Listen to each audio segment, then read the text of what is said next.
الحمد لله وكفى والصلاة والسلام على عباده الذين اصطفى خصوصا على أفضلهم وخاتم النبيين محمد الأمين وعلى آله وصحبه أجمعين. اما بعد فقد قال الله تبارك وتعالى كما ورد في سورة الحجرات: اعوذ باللہ من الشیطان الرجیم بسم اللہ الرحمن الرحیم. قالت الاعراب آمنا قل لم تؤمنوا ولكن قولوا اسلمنا ولما يدخل الإيمان في قلوبكم وَإِن تُطِيعُوا اللَّهَ وَرَسُولَهُ لَا يَلِتْكُم مِّنْ أَعْمَالِكُمْ شَيْئًا إِنَّ اللَّهَ غَفُورٌ رَّحِيمٌ. إِنَّمَا الْمُؤْمِنُونَ الَّذِينَ آمَنُوا بِاللَّهِ وَرَسُولِهِ ثُمَّ لَمْ يَرْتَابُوا وَجَاهَدُوا بِأَمْوَالِهِمْ وَأَنفُسِهِمْ فِي سَبِيلِ اللَّهِ اولئک هم الصادقون. قل اتعلمون اللہ بدینکم واللہ یعلم ما فی السماوات وما فی الارض واللہ بکل شیء علیم. یمنون علیک ان اسلموا قل لا تمنوا علی اسلامکم بل اللہ یمن علیکم ان ہداکم للایمان ان کنتم صادقین. ان اللہ یعلم غیب السماوات والارض واللہ بصیر بما تعملون. وقال عز وجل كما ورد في سورة الصف: یا ایھا الذین آمنوا هل ادلکم علی تجارۃ تنجیکم من عذاب علیم تؤمنون باللہ ورسولہ وتجاہدون فی سبیل اللہ باموالکم وانفسکم ذالکم خیر لکم ان کنتم تعلمون. وقال عز وجل كما ورد في نفس السورة: ان اللہ یحب الذین یقاتلون فی سبیلہ صفا کأنہم بنیان مرصوص. صدق اللہ العظیم. وعن الحارث الاشعری رضی اللہ تعالی عنہ قال قال رسول اللہ صلی اللہ علیہ وسلم: انی آمرکم بخمس وفی روایت اللہ امرنی بہن بالجماعت والسمع والطاعت والہجرت والجہاد فی سبیل اللہ. رواہ امام احمد رحمہ اللہ. رب اشرح لی صدری ویسر لی امری واحلل عقدۃ من لسانی یفقہوا قولی. اللہم ربنا الہمنا رشدنا واعذنا من شرور انفسنا. اللہم ارنا الحق حقا وارزقنا اتباعہ وارنا الباطل باطلا وارزقنا اجتنابہ. اللہم نور قلوبنا بالایمان واشرح صدورنا للاسلام. اللہم وفقنا ان نجاہد فی سبیلک باموالنا وانفسنا. اللہم ارزقنا شہادۃ فی سبیلک. آمین یا رب العالمین. معزز حاضرین اور محترم خواتین، السلام علیکم ورحمۃ اللہ وبرکاتہ. ہمارا جو آج کا موضوع ہے وہ عنوان ہی سے نظر آ رہا ہے کہ طوالت طلب ہے. ایمان، اسلام اور اللہ کی راہ میں جد و جہد. سب سے پہلی بات اس ضمن میں یہ سمجھنی چاہیے کہ قرآن مجید میں ایمان اور اسلام اور مومن اور مسلم تقریباً ہم معنی اور مترادف الفاظ کے طور پر استعمال ہوئے، اگرچہ ایمان کا زیادہ تعلق انسان کے باطن سے ہے، اس کے ذہن سے ہے، قلب سے ہے، اور اسلام کا زیادہ تعلق اس کے عمل سے ہے، تاہم جس شخص کے دل میں ایمان ہے اور عمل میں اسلام ہے، اسے آپ مومن کہیں یا مسلم کہیں کوئی فرق واقع نہیں ہوتا۔ Call the rose by any name, it will smell as sweet۔ لیکن یہ کہ اگر دو اصطلاحیں ہیں قرآن کی اور ہمارے دین کی، تو لازماً ان میں کوئی فرق ہے، اور یہ جو آج ہم جس کا مطالعہ کر رہے ہیں، یہ مقام قرآن حکیم کا اہم ترین مقام ہے اس خاص مضمون کے اعتبار سے۔ یہ وضاحت میں نے اس لیے کر دی کہ خاص مضمون کے اعتبار سے کہ قرآن کا کوئی ایک لفظ بھی غیر اہم نہیں ہے، لیکن مختلف موضوعات کے اعتبار سے مختلف مقامات کو سب سے بڑھ کر اہمیت کا حامل قرار دیا جا سکتا ہے۔ تو خاص اس موضوع پر، ایمان اور اسلام کے فرق پر، یہ مقام قرآن حکیم کا اہم ترین مقام ہے۔ قالت الاعراب آمنا، یہ بدو لوگ کہہ رہے ہیں ہم ایمان لے آئے۔ قل لم تؤمنوا، اے نبی ان سے کہہ دیجئے تم ایمان ہرگز نہیں لائے ہو۔ شاید بعض حضرات سوچے یہ ہرگز کا لفظ تم نے کہاں سے ایڈ کر دیا؟ تو عربی میں فعل ماضی کی نفی کا ایک طریقہ یہ ہے کہ ماضی ہی کے صیغے پر ما کا اضافہ کر دے، ما آمنتم، تم ایمان نہیں لائے ہو۔ لیکن فعل مضارع سے قبل لم لایا جائے تو یہ ماضی کی نفی ہے انتہائی تاکیدی۔ لم تؤمنوا، ما آمنتم نہیں کہا، لم تؤمنوا، تم ہرگز ایمان نہیں لائے ہو۔ ولیکن قولوا اسلمنا، ہاں یوں کہو کہ ہم اسلام لے آئے ہیں، یا ہم نے اطاعت قبول کر لی ہے، ہم نے سرنڈر کر دیا ہے، اسلام کی، اسلامی ریاست کی بالادستی قبول کر لی ہے۔ ولیکن قولوا اسلمنا، اور اب دیکھیے نہایت تاکیدی نفی پہلے ہو چکی ہے، لم تؤمنوا،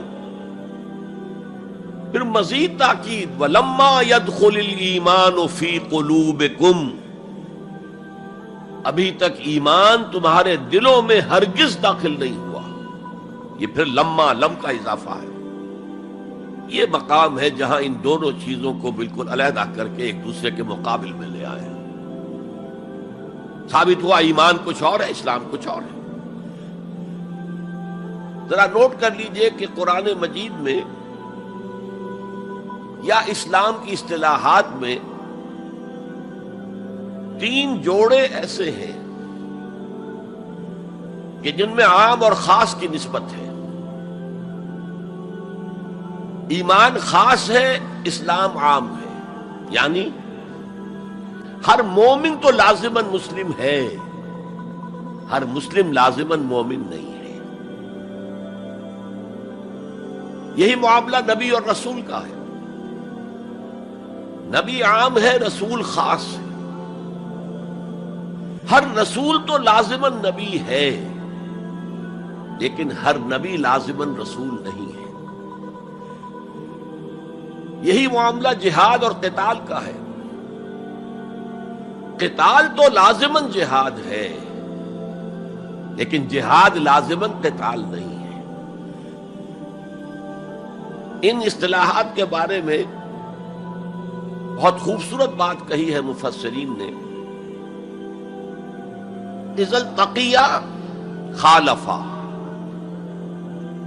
واذا خالفا اجتمعا۔ جب یہ اصطلاحات سامنے سامنے آتی ہے، ایک دوسرے کے آمنے سامنے، تو ان کے مفہوم میں اختلاف ہو جاتا ہے۔ لیکن علیحدہ علیحدہ آ رہی ہو، یہاں پر اکیلی اصطلاح ایمان ہے، یہاں پر اکیلی اصطلاح اسلام ہے، تو ان کے معنی تقریباً ایک ہو جاتے ہیں۔ اور دوسرے یہ کہ یہ اصطلاحات جو ہے جوڑے، یہ ایک دوسرے کی جگہ پر استعمال ہو جاتے ہیں۔ تو ایمان کی جگہ اسلام، اسلام کی جگہ ایمان، یہ استعمال کیے جا سکتے ہیں۔ اور جیسا کہ میں نے شروع میں کہا، یہ دونوں تقریباً قرآن کے عام اسلوب کے اعتبار سے مترادف رحمانی الفاظ ہیں، لیکن یہاں انہیں بالکل علیحدہ کر دیا گیا ہے۔ قالت الاعراب آمنا قل لم تؤمنوا ولكن قولوا اسلمنا ولما يدخل الايمان في قلوبكم۔ اب ذرا پس منظر سمجھیے کہ یہ کون لوگ تھے جن سے یہ کہا جا رہا ہے۔ دیکھیے، آپ کو معلوم ہے کہ ابتدا میں جب کہ حضور ابھی مکہ میں تشریف فرما تھے، تو جس شخص کے دل میں ایمان یقین کے درجے میں آ جاتا تھا، صرف وہی کہتا تھا اشہد ان لا الہ الا اللہ واشہد ان محمد رسول اللہ۔ گویا کہ ایمان پہلے آتا تھا، اسلام بعد میں آتا تھا، اس لیے کہ انہیں معلوم تھا کہ اسلام کے اعلان کا مطلب کیا ہوگا۔ گویا کہ اپنے معاشرے کو میں چیلنج کر رہا ہوں، اپنے خاندان سے ہی نہیں، اہل و عیال سے بھی کٹ جانے کے لیے تیار ہوں۔ جو شخص اس حد تک یقین کا حامل ہو جاتا تھا، وہ پھر اسلام کا اعلان کرتا تھا۔ لیکن رفتہ رفتہ صورت بدلی، خاص طور پر ہجرت کے فوراً بعد۔ آپ کو معلوم ہے کہ وہاں اللہ تعالیٰ نے ایسے حالات اور اسباب پیدا کر دیے کہ جو دو قبیلے وہاں پر اصل عرب قبیلے آباد تھے، اوس اور خزرج، ان دونوں کے تمام اکابر ایمان لے آئے۔ اور قبائلی زندگی کا معاملہ آپ کو معلوم ہے کہ اگر سرداروں نے ایمان قبول کر لیا تو پھر دونوں قبیلوں نے ایمان قبول کر لیا۔ لیکن یہاں کیفیت اب وہ نہیں تھی۔ یقیناً بہت سے لوگ ان میں وہ تھے جنہوں نے دل کے ساتھ ایمان قبول کیا تھا، اس کے فیس ویلیو پر تسلیم کیا تھا، لیکن بہت سے لوگ وہ بھی تھے کہ جو یہ دیکھ کر کے پورا قبیلہ اسلام لا رہا، چلو ہم بھی شامل ہو جائیں۔ یہ صورت تبدیل ہونی شروع ہو گئی، یعنی ان کے حد تک اسلام پہلے آ گیا، پھر رفتہ رفتہ حضور کی معیت میں رہے، حضور کی صحبت حاصل رہی اور اس سے استفادہ کیا تو ایمان بھی پیدا ہوتا چلا گیا۔ اب یہاں اسلام پہلے آیا، ایمان بعد میں آیا۔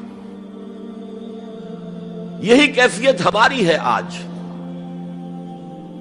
ہم مسلمان تو پیدائشی طور پر ہیں، مسلمان والدین کے گھر میں پیدا ہوئے، الا یہ کہ کوئی اور کسی دوسرے مذہب سے تعلق رکھنے والا ایمان قبول کرتا ہے، اسلام قبول کرتا ہے، تو اسے بھی اپنے خاندان سے کٹنا پڑتا ہے، اسے اسی طرح کے حالات سے، چاہے وہ مار پیٹ اور وہ پرسیکیوشن اور وہ تشدد اور وہ ٹارچر نہ ہو جو ہو رہا تھا مکہ مکرمہ میں، لیکن بہرحال کافی کچھ قیمت انسان کو ادا کرنی پڑتی ہے اپنے اسلام کے قبول کرنے کی۔ لیکن ہماری 99,999 فی لاکھ جو اکثریت ہے وہ تو انہی پر مشتمل ہے جو آباء و اجداد کی وجہ سے due to accident of birth مسلمان ہیں۔ تو اسلام تو پیدائشی طور پر مل گیا، پیدا ہوتے ہی داہنے کان میں اذان پڑھی گئی، بائیں میں اقامت کہی گئی۔ بڑا عجیب سا نکتہ ہے، ایک صاحب نے جب بیان کیا تو میں واقعی چونک گیا۔ انسان کی پیدائش کے وقت اذان دی گئی اور اقامت کہی گئی، نماز کوئی نہیں، اور اس کے انتقال کے وقت نماز پڑھی گئی بغیر کسی اذان کے، بغیر کسی اقامت کے۔ گویا کہ اس نماز کی اذان اور اقامت پیدائش کے وقت ہے جو نماز جنازہ کی شکل میں اس کی موت کے وقت پڑھی جا رہی ہے۔ اور یوں کہا جا سکتا ہے کہ ہماری یہ دنیاوی زندگی بس اتنے ہی وقفے کا نام ہے جتنی کہ اذان اور اقامت اور نماز کے درمیان ہوتی ہے۔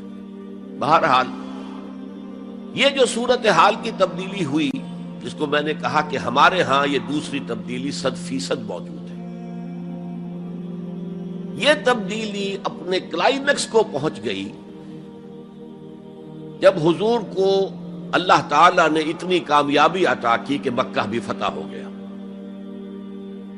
تو اگرچہ عرب میں کوئی فارمل گورنمنٹ نہیں تھی، کوئی حکومت فارمل وہاں قائم نہیں تھی، لیکن قریش کا مقام پورے عرب میں ایسے ہی تھا جیسے کہ کسی ملک کا صدر مقام ہوتا ہے۔ مذہبی مرکز وہی تھا، خانہ کعبہ وہاں تھا، تمام قبیلوں کے بت وہاں رکھے ہوئے تھے، قریش اس کے متولی تھے،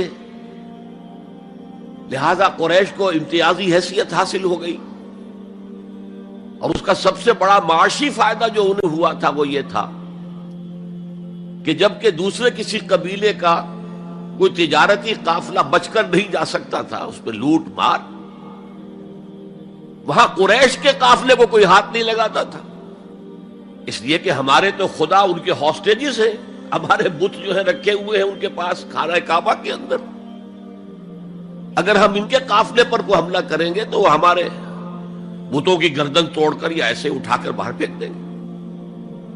تو بہت بڑا سیاسی اور بہت بڑا معاشی فائدہ قریش کو تھا اس خانہ کعبہ کی وجہ سے، اور اس پر ایک پوری سورت ہے قرآن مجید کی، لإلاف قریش ایلافہم رحلۃ الشتاء والصیف فلیعبدوا رب ھذا البیت الذی اطعمہم من جوع وآمنہم من خوف۔ اس گھر کی وجہ سے ان کو معاشی فوائد حاصل ہے اور امن حاصل ہے۔ بہرحال جب مکہ فتح ہو گیا حضور کے دست مبارک پر صلی اللہ علیہ وسلم، تو اب پورے عرب کے اطراف و اکناف میں یہ بات طے ہو گئی کہ اب جدید اصطلاح میں ہم کہیں گے it's no use continuing resistance, اب ہم کیا مخالفت کریں اور کیا اب آپ کا راستہ روکنے کی کوشش کریں، بات ختم ہو گئی جب مکے پر اب حضور کا قبضہ ہے صلی اللہ علیہ وسلم۔ تو اب قبیلوں نے اپنے وفد بھیجنے شروع کیے، فلاں وفد آ رہا ہے ایمان کا اعلان کر رہا ہے، پورا قبیلہ ایمان لے آیا ہے، فلاں قبیلے کا وفد آ رہا ہے ایمان کا اظہار کر رہے ہیں، مسلمان ہو گئے ہیں، پورا عرب مسلمان ہو گئے۔ اب یہ لوگ جو ایمان لا رہے تھے، اور ایمان لانے کا مطلب کیا ہے؟ صرف یہ کہہ دینا اشہد ان لا الہ الا اللہ واشہد ان محمد رسول اللہ صلی اللہ علیہ وسلم، ان کی اندرونی کیفیات تین میں سے کوئی سی ایک ہو سکتی تھی، یا تو واقعی ان میں سے بھی کچھ لوگ ایسے تھے جو واقعتاً صدق دل سے ایمان لائے، ایسا بھی ہو سکتا ہے کہ وہ پہلے ہی سے ایمان لا چکے ہوں لیکن اپنے قبیلے کی عصبیت کی وجہ سے، اور یہ کہ پھر قبیلے کو چھوڑ کر کہیں جانا پڑے گا، وہ اظہار نہ کر رہے ہوں، اب اس کے اظہار کے اندر کوئی معنی نہیں رہا، کوئی رکاوٹ نہیں رہی، کوئی رسک نہیں رہا، یہ بھی ہو سکتا ہے۔ تو ایک ممکن کیفیت تو یہ تھی کہ وہ ایمان لائے ہو حقیقتاً صدق قلب سے، اور ایک ممکن صورت یہ تھی، اور یہ ہر انقلابی عمل میں ہوتا ہے، کہ مخالف انقلاب قوتیں جب یہ سمجھتی ہیں کہ اب ہمارا بس نہیں چلے گا، اب ہم انقلاب کا راستہ نہیں روک سکتے، تو بظاہر سرنڈر کر دیتے ہیں، لیکن دلوں میں ایک ارادہ ہوتا ہے دیکھیں گے کوئی موقع ملا، وہ حالات بدلے تو پھر ان سے نبٹ لیں گے۔ اگر کسی نے اس نیت سے اسلام کا اظہار کیا تو وہ گویا کہ منافق تھا، لیکن بہت سے لوگوں کی کیفیت ہو سکتی ہے نظری اعتبار سے کہ نہ مثبت طور پر ایمان ہے نہ منفی طور پر نفاق ہے، کوئی دھوکہ دینے کا ارادہ بھی نہیں ہے، کوئی صرف ٹائم گین کرنے کے لیے اسلام کا اظہار نہیں کیا ہے، تو گویا کہ یہ پازیٹو ویلیو ایمان کی +1 +2 +3 +4 ایمان کے درجے ہیں، ایک عام آدمی کا ایمان ہے، ایک ابو بکر صدیق کا ایمان ہے، زمین و آسمان کا فرق ہے۔ خود صحابہ میں یہ درجہ بندی تھی، اور ہم تو اپنے ایمان سے کیا نسبت اور کیا تناسب قائم کریں گے صحابہ کے ایمان کے ساتھ، بالخصوص ابو بکر صدیق جیسے صدیق اکبر کے ایمان کے ساتھ رضی اللہ تعالی عنہ۔ اسی طرح -1 -2 -3 -4 یہ منافقت کے درجے ہیں. کس درجے کا نفاق ہے، کس درجے میں ڈٹرمینیشن ہے کہ we have only to buy time, اب اس کے سوا چارہ نہیں ہے، اب ہم ریزسٹ نہیں کر سکتے. It's no use continuing resistance. سر جھکا لو and wait for some occasion, opportunity, کہ پھر کھڑے ہو اور اس انقلاب کو انڈو کر دیں، ختم کر دیں. کاؤنٹر ریولوشنری موومنٹ جیسے کہ بالفعل ہوئی. جھوٹے نبی کھڑے ہو گئے اور ایک مرحلہ تو ایسا آیا کہ معلوم ہوتا تھا کہ پورا عرب مرتد ہو گیا. جیسے وہ شکل تھی اذا جاء نصر اللہ والفتح ورأیت الناس يدخلون فی دین اللہ افواجا، اس کے بالکل برعکس پوزیشن ہو گئی یخرجون من دین اللہ افواجا. اسلام جو ہے وہ صرف چند شہر جو ہیں حجاز کے ان تک محدود رہ گیا. ابن تیمیہ رحمۃ اللہ علیہ نے ایک عنوان قائم کیا ہے، اثبات الاسلام بغیر الایمان. اسلام کا اثبات، تسلیم کر لینا اسلام کو بغیر ایمان کے. اس آیت کے حوالے سے قالت الاعراب آمنا قل لم تؤمنوا ولكن قولوا اسلمنا ولما يدخل الايمان في قلوبكم. اب اگلا ٹکڑا اس آیت کا یہ ثابت کر رہا ہے کہ وہ منافق نہیں تھے. وَإِن تُطِيعُوا اللَّهَ وَرَسُولَهُ لَا يَلِدْكُم مِّنْ أَعْمَالِكُمْ شَيْئًا. اگر تم اللہ اور اس کے رسول کی اطاعت کرتے رہو، اس لیے کہ اسلام کے معنی یہ تو ہے، یہ تو لازماً کرنا ہوگا. وہ دور جو ہے آج کی طرح تو نہیں تھا کہ نماز نہ پڑھو تب بھی مسلمان، پڑھو تب بھی مسلمان، کروڑ پتی ہونے کے باوجود حج نہ کرو تب بھی مسلمان. تو یہ بات تو نہیں تھی اس وقت. تو یہ کہ اطاعت تو کرنی پڑتی تھی، اس لیے کہ اطاعت تو ظاہر ہو جاتی ہے، کوئی کر رہا ہے کون نہیں کر رہا ہے. ایک چھوٹی سی بستی مدینے کی، ان میں کون نماز پڑھ رہا ہے کون نہیں پڑھ رہا صاف واضح ہوتا تھا. لہذا منافقین کو بھی آ کر نماز پڑھنی پڑتی تھی، بلکہ جو رئیس المنافقین تھا وہ ہمیشہ پہلی صف میں ہوتا تھا. اور جب حضور صلی اللہ علیہ وسلم خطبہ دینے کے لیے کھڑے ہوتے تھے تو پہلے وہ کھڑا ہوتا تھا اور کہتا لوگوں دیکھو ان کی بات توجہ سے سنو، یہ اللہ کے رسول ہے. وہ اپنی اہمیت جتانے کی خاطر، اس لیے کہ یہ جو اوس اور خزرج کے دو قبیلے تھے، ان میں اوس کا قبیلہ چھوٹا تھا، خزرج کا بڑا تھا، اور اس کا سردار یہ تھا سب سے بڑا. اور اس کے لیے طے ہو چکا تھا، مدینے والے اس ضرورت کو محسوس کر رہے تھے کہ یہاں 5 قبیلے آباد ہیں، اور 2 تو قدیم عرب کے ہیں جو یمن سے آ کر آباد ہوئے، اوس اور خزرج، اور 3 عرب سے باہر سے آئے ہوئے ہیں یہودی قبائل، بنو قینقاع، بنو نذیر یا نزیر اور بنو قریظہ. اب 5 قبیلوں کا ایک شہر ہے، ہر قبیلے کا نظام تو اپنی جگہ مستحکم ہے، اس کا ایک سردار ہے اور اس کی بات قبیلے والوں کو ماننی ہے. لیکن ان 5 کے درمیان معاملات جو ہیں، کوئی آربیٹریٹر ہونا چاہیے، کوئی ایک ایسا ہونا چاہیے شخص کہ جس کی بات وہ 5 سنے اور مانے. اس لیے انہیں بادشاہ کی ضرورت محسوس ہوئی کہ کسی کو ہم اپنا بادشاہ بنا لیں.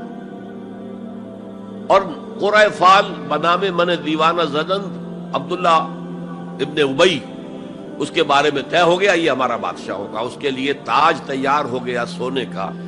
تاج پوشی باقی تھی کہ حضور تشریف لے آئے بے تاج بادشاہ کی حیثیت سے. اس کے سارے خواب بکھر گئے. لہذا منافق اول بھی وہ اور رئیس المنافقین بھی وہ. ایمان تو وہ بھی لے آیا، اگرچہ لایا ذرا لیٹ، غزوہ بدر کے بعد، لیکن یہ ہے کہ وہ ایمان لایا تھا اسی انداز کا کہ ابھی دیکھیں گے، ہوا دیکھو، ہوا کا رخ دیکھو، تیل دیکھو، تیل کی دھار دیکھو، کوئی حالت ایسی ہو جائے کہ پھر یہ معاملہ تلپٹ کر دیا جائے. تو یہاں کہا جا رہا ہے وَإِن تُطِيعُوا اللَّهَ وَرَسُولَهُ لَا يَلِدْكُم مِّنْ أَعْمَالِكُمْ شَيْئًا، جبکہ منافق کا کوئی عمل بھی قبول نہیں. لیکن یہاں فرمایا گیا کہ اگر تم اللہ اور اس کے رسول کی اطاعت کرتے رہو گے تو اللہ تعالیٰ تمہارے اعمال کے اجر و ثواب میں کوئی کمی نہیں کرے گا. دیکھیے اصولی اعتبار سے بات یہ ہے کہ ایمان کے بغیر کوئی عمل جو ہے قبول نہ ہو. یہاں ایمان کے بغیر نیکیوں کے اعمال کے قبولیت کا اعلان کیا جا رہا ہے. گویا کہ یہ ایک خاص رعایت ہے، اس لیے آیت ختم ہو رہی ہے ان اللہ غفور الرحیم. اللہ غفور ہے، اللہ رحیم ہے. یہ اس کے شان غفاری کا صدقہ ہے، یہ اس کی شان رحیمی کا صدقہ ہے کہ اس حال میں بھی تمہارے اعمال اگر تم اطاعت کرتے رہو گے اللہ اور اس کے رسول کی تو اللہ قبول فرما لے گا.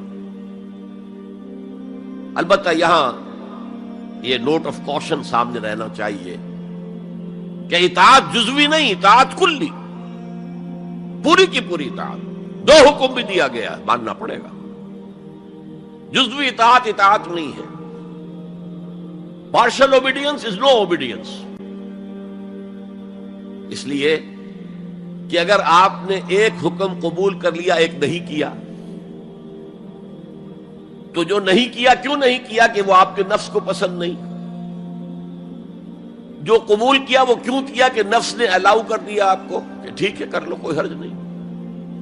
دونوں حالتوں میں ویٹو تو نفس کے ہاتھ میں ہے. لہذا partial obedience is no obedience at all. چنانچہ اس پر جو وعید آئی ہے سورہ بقرہ کی آیت نمبر 85 میں افتؤمنون ببعض الکتاب وتکفرون ببعض، تو کیا تم ہماری کتاب اور شریعت کے ایک حصے کو مانتے اور ایک کو نہیں مانتے؟ فما جزاء من یفعل ذلک منکم، تو جو کوئی بھی تم میں سے یہ روش اختیار کرے گا اس کی کوئی سزا نہیں ہے الا خزی فی الحیات الدنیا، سوائے اس کے کہ دنیا کی زندگی میں ذلیل اور خوار کر دیے جائیں. وَيَوْمَ الْقِيَامَةِ يُرَدُّونَ إِلَىٰ أَشَدِّ الْعَذَابِ، اور قیامت کے دن شدید ترین عذاب میں جھونک دیے جائیں. وَاللَّهُ بِغَافِلٍ عَمَّا تَعْمَلُونَ، اور جو کچھ تم کر رہے ہو اللہ اس سے غافل نہیں ہے.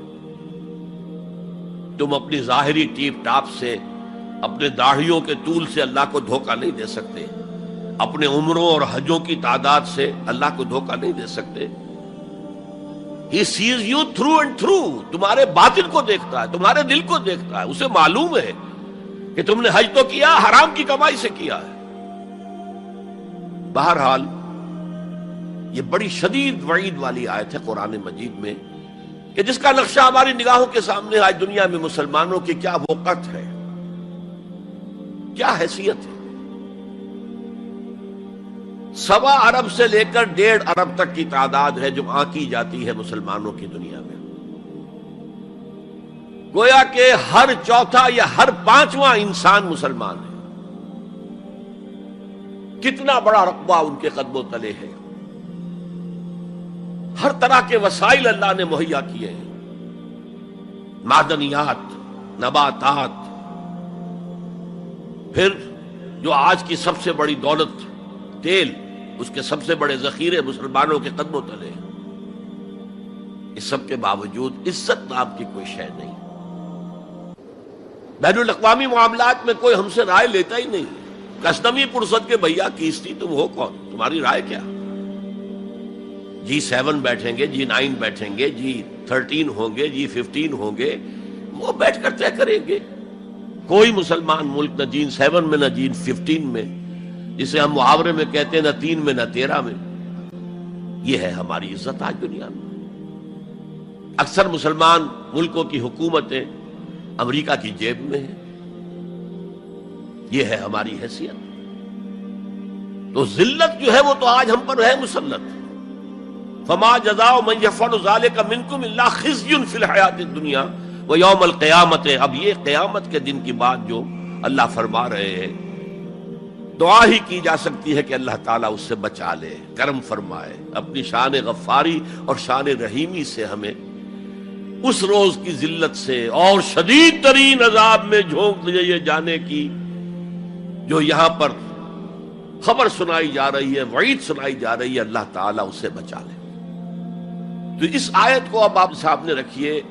البتہ ایک بات میں اور آپ سے عرض کر دوں کہ جو کیفیت اس آیت میں سامنے آئی ہے یہ مستقل نہیں رہ سکتی. اگر کوئی شخص واقعتاً چاہے آغاز میں اس کا دل پازیٹیولی ایمان سے خالی تھا، لیکن ساتھ ہی نیگیٹو نفاق سے بھی خالی تھا. کہہ سکتے ہیں زیرو لیول ہے، پلس ویلیوز اور مائنس ویلیوز کے درمیان زیرو آئے گا. تو باطن کے اعتبار سے چاہے وہ زیرو لیول پر تھا، لیکن اگر وہ اطاعت کرتا رہا، نماز پڑھتا رہا، روزہ رکھتا رہا، زکوٰۃ دیتا رہا، حرام چیزوں سے بچتا رہا، فرائض ادا کرتا رہا، تو اس سے لازماً ایمان پیدا ہو جائے گا اس کے دلوں میں. اس لیے کہ یہ دو طرفہ پروسیس ہے، بائی لیٹرل.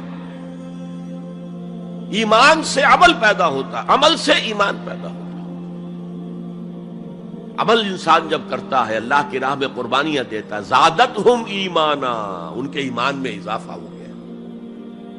اچھا، اب یہ ہے پس منظر ایمان اور اسلام کا فرق. اب اس کے حوالے سے یہ بھی، اس سے پہلے اگرچہ میں اشارے کر چکا ہوں، اسلام کی جو تعریف کی گئی ہے،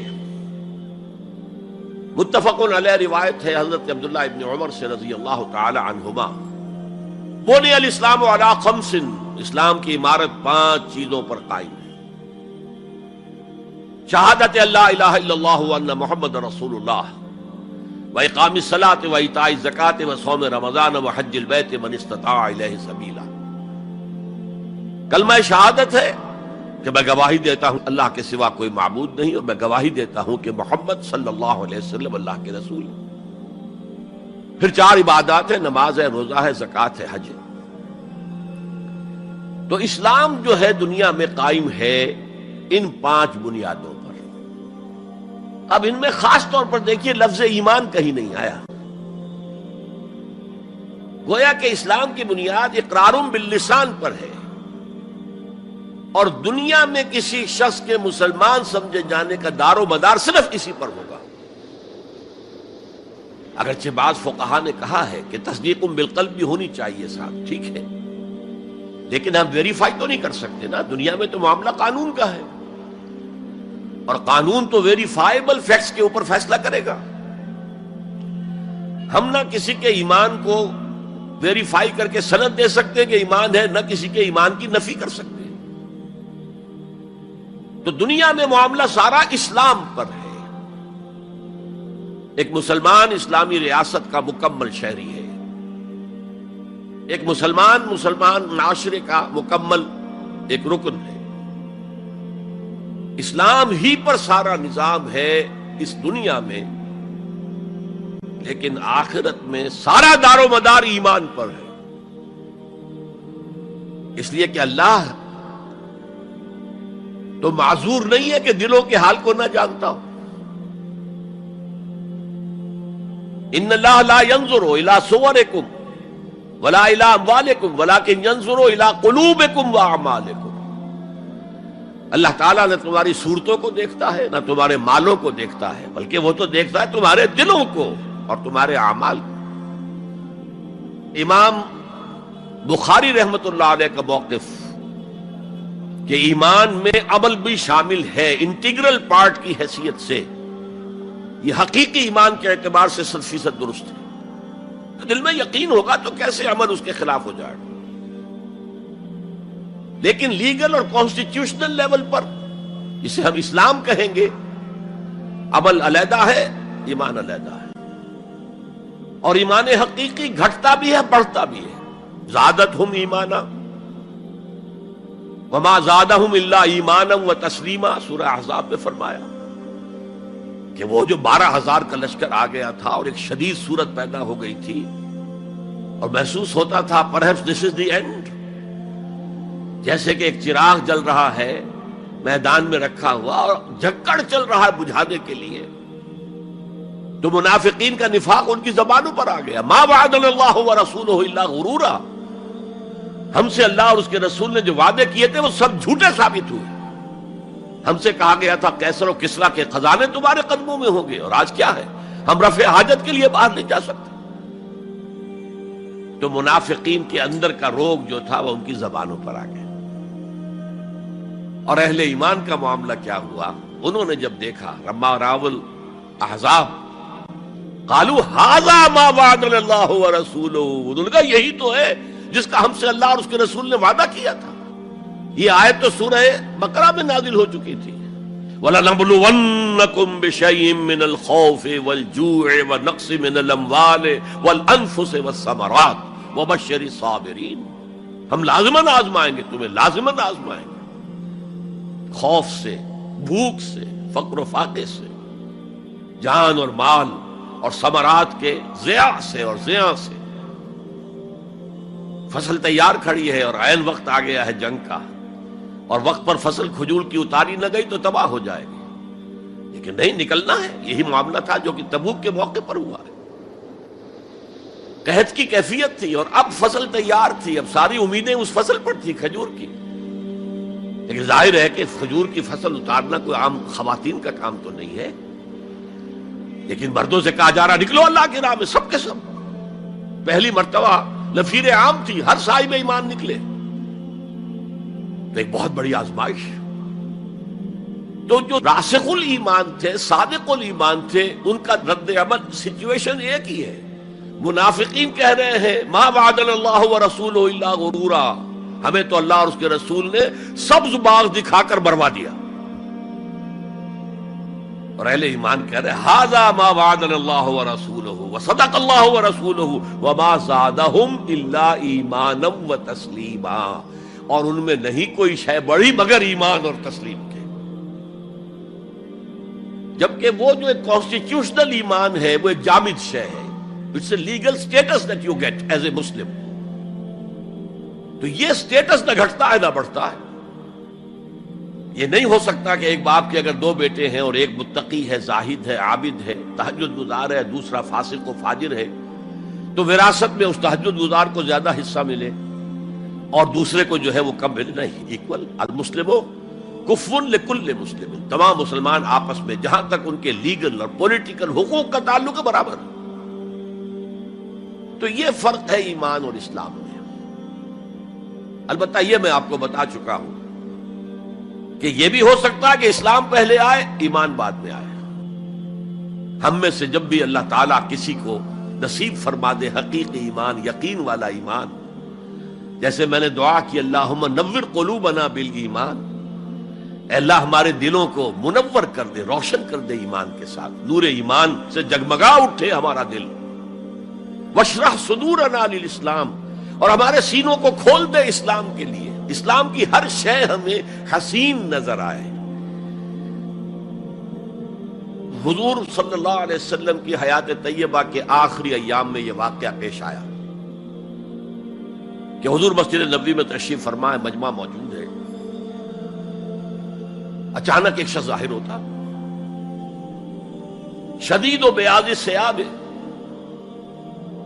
شدید و سواد شعر، اس کا لباس انتہائی سفید صاف، کوئی اس پر دھبا نہیں، داغ نہیں، میل نہیں، بال انتہائی سیاہ چمکدار، گرد آلود نہیں، ولا یعرفہ احد منا، اور ہم میں سے اسے کوئی پہچانتا بھی نہیں تھا، کسی بھی ریت سے، خاک سے بالکل آلودہ ہوئے بغیر بال ہیں، تو شاید یہ مدینے کا رہنے والا ہو، تو مدینے والوں میں سے کوئی تو ہوتا کہ جو اس کو جانتا پہچانتا، کوئی نہ کوئی تو گریٹ کرتا اس کو مجمع میں، آؤ آؤ ادھر آ جاؤ، میرے پاس آ جاؤ، کوئی نہیں۔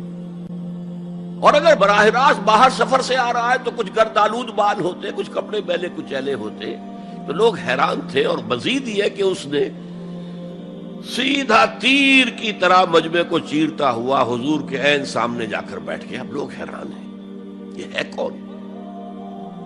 اس کی یہ جرت، یہ جسارت، اور اس طرح دو زانو بیٹھا کہ حضور کے گھٹنوں کے ساتھ اپنے گھٹنے جوڑ دیے اور حضور کی رانوں پر اپنے دونوں ہاتھ رکھ دیے۔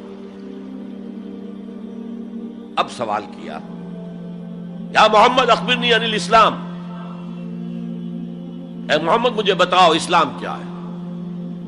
حضور نے فرمایا وہی جو میں ابھی آپ کو حدیث سنا چکا ہوں، الاسلام ان تشہد اللہ الہ الا اللہ وان انا رسول اللہ وان تقیم الصلاۃ وتؤتی الزکاۃ وتصوم رمضان وتحج البیت ان استطعت الیہ سبیلا۔ پھر کہا اخبرنی عن الایمان، لیکن یہ کہ ان روایتوں میں بھی اس کو روایت کرنے والے بہت سے صحابہ ہیں، عبداللہ ابن عمر بھی ہیں، حضرت عمر خود بھی ہیں رضی اللہ تعالی عنہما، ابو ہریرہ بھی ہے، عبداللہ ابن مسعود بھی ہیں. چونکہ ایک مجمع میں واقعہ ہو رہا تھا نا، تو مجمع کے اندر تو بہت سے لوگ سن رہے ہیں. اگرچہ جیسے آج بھی ہوگا کہ میں جو بات کہہ رہا ہوں، آپ میں سے بہت سے حضرات میری ساری بات سن کر اگر کہیں جا کر رپورٹ کریں گے تو ان کی باتوں میں اختلاف ہو جائے گا.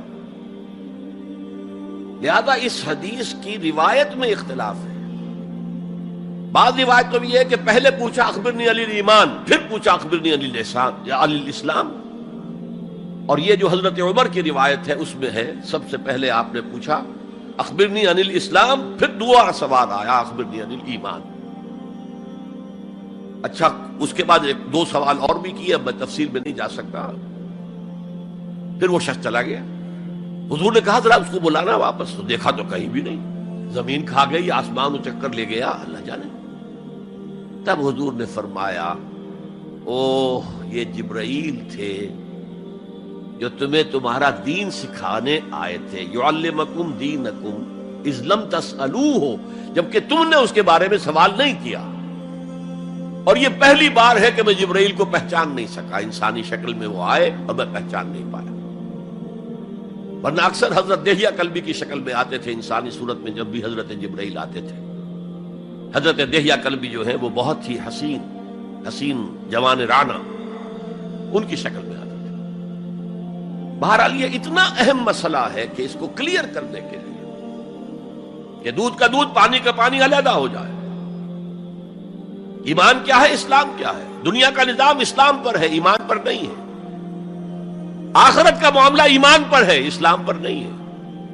کوئی شخص مسلمانوں کا بہت بڑا قائد ہو، بہت بڑا لیڈر ہو، لیکن ہو سکتا ہے آخرت میں زیرو ہو. میں حدیث سنا چکا ہوں آپ کو. ایک شخص دنیا میں شہید سمجھا جا رہا تھا، ایک شخص دنیا میں بہت بڑا عالم سمجھا جا رہا تھا، ایک شخص دنیا میں بہت بڑا سخی سمجھا جا رہا تھا، اور اللہ نے سب کے دعوے جو ہیں ان کی نفی کر دی. تم نے جنگ کی تھی اس لیے لیقال جریء کہا جائے، بہت ہی جری آدمی ہے صاحب، بہت بہادر آدمی، کیا کہنے اس کے. لیقال سخی، بھائی بڑا سخی آدمی ہے، سخاوت کے دریا بہا دیے اس نے. بھائی بہت بڑا عالم ہے، اس سے علم کا کتنا جو ہے لوگوں کو فیض پہنچا ہے. وقد قیلا، یہ تمہارا مقصود تھا، وہ مقصود دنیا میں حاصل ہو چکا. تمہاری شہرت کے ڈنکے بج چکے، اب یہاں تمہارے لیے کچھ نہیں. اور پھر اللہ حکم دے گا اور فرشتے منہ کے بل گھسیٹتے ہوئے اسے جہنم میں جھونک دیں گے. تو وہ اسلام وہاں کام نہیں آئے گا. بلکہ اسلام کیا، اسلام پر اتنی اضافی خوبیاں بھی کام نہیں آئیں گی اگر دل میں ایمان نہیں اور اس کے نتیجے میں نیت درست نہیں. حقیقت البر پر ہم گفتگو کر چکے ہیں، دیکھی کہ اصل حقیقت کیا ہے. اسی موضوع پر اصل میں امام ابو حنیفہ جو فقیہ ہے، ان کی کوئی کتاب اور تصنیف فقہ پر نہیں ہے. وہ سارے ان کے شاگردوں کے فتاوی ہیں جو بعد میں مرتب ہوئے. ہاں ان کی ایک تصنیف ہے الفقہ الاکبر، بڑی فقہ جو میجر ایشوز ہیں. مسلمان کون ہے، اور مسلمان گناہ کبیرہ کرے تو کافر ہو جاتا یا نہیں ہو جاتا. بعض احادیث سے ثابت ہوتا ہے کہ وہ تو کافر ہو گیا، ایمان سے محروم ہو گیا. میں وہ حدیث سنا چکا ہوں آپ کو، واللہ لا یؤمن واللہ لا یؤمن واللہ لا یؤمن. خدا کی قسم وہ شخص مومن نہیں، خدا کی قسم وہ شخص مومن نہیں، خدا کی قسم وہ شخص مومن نہیں.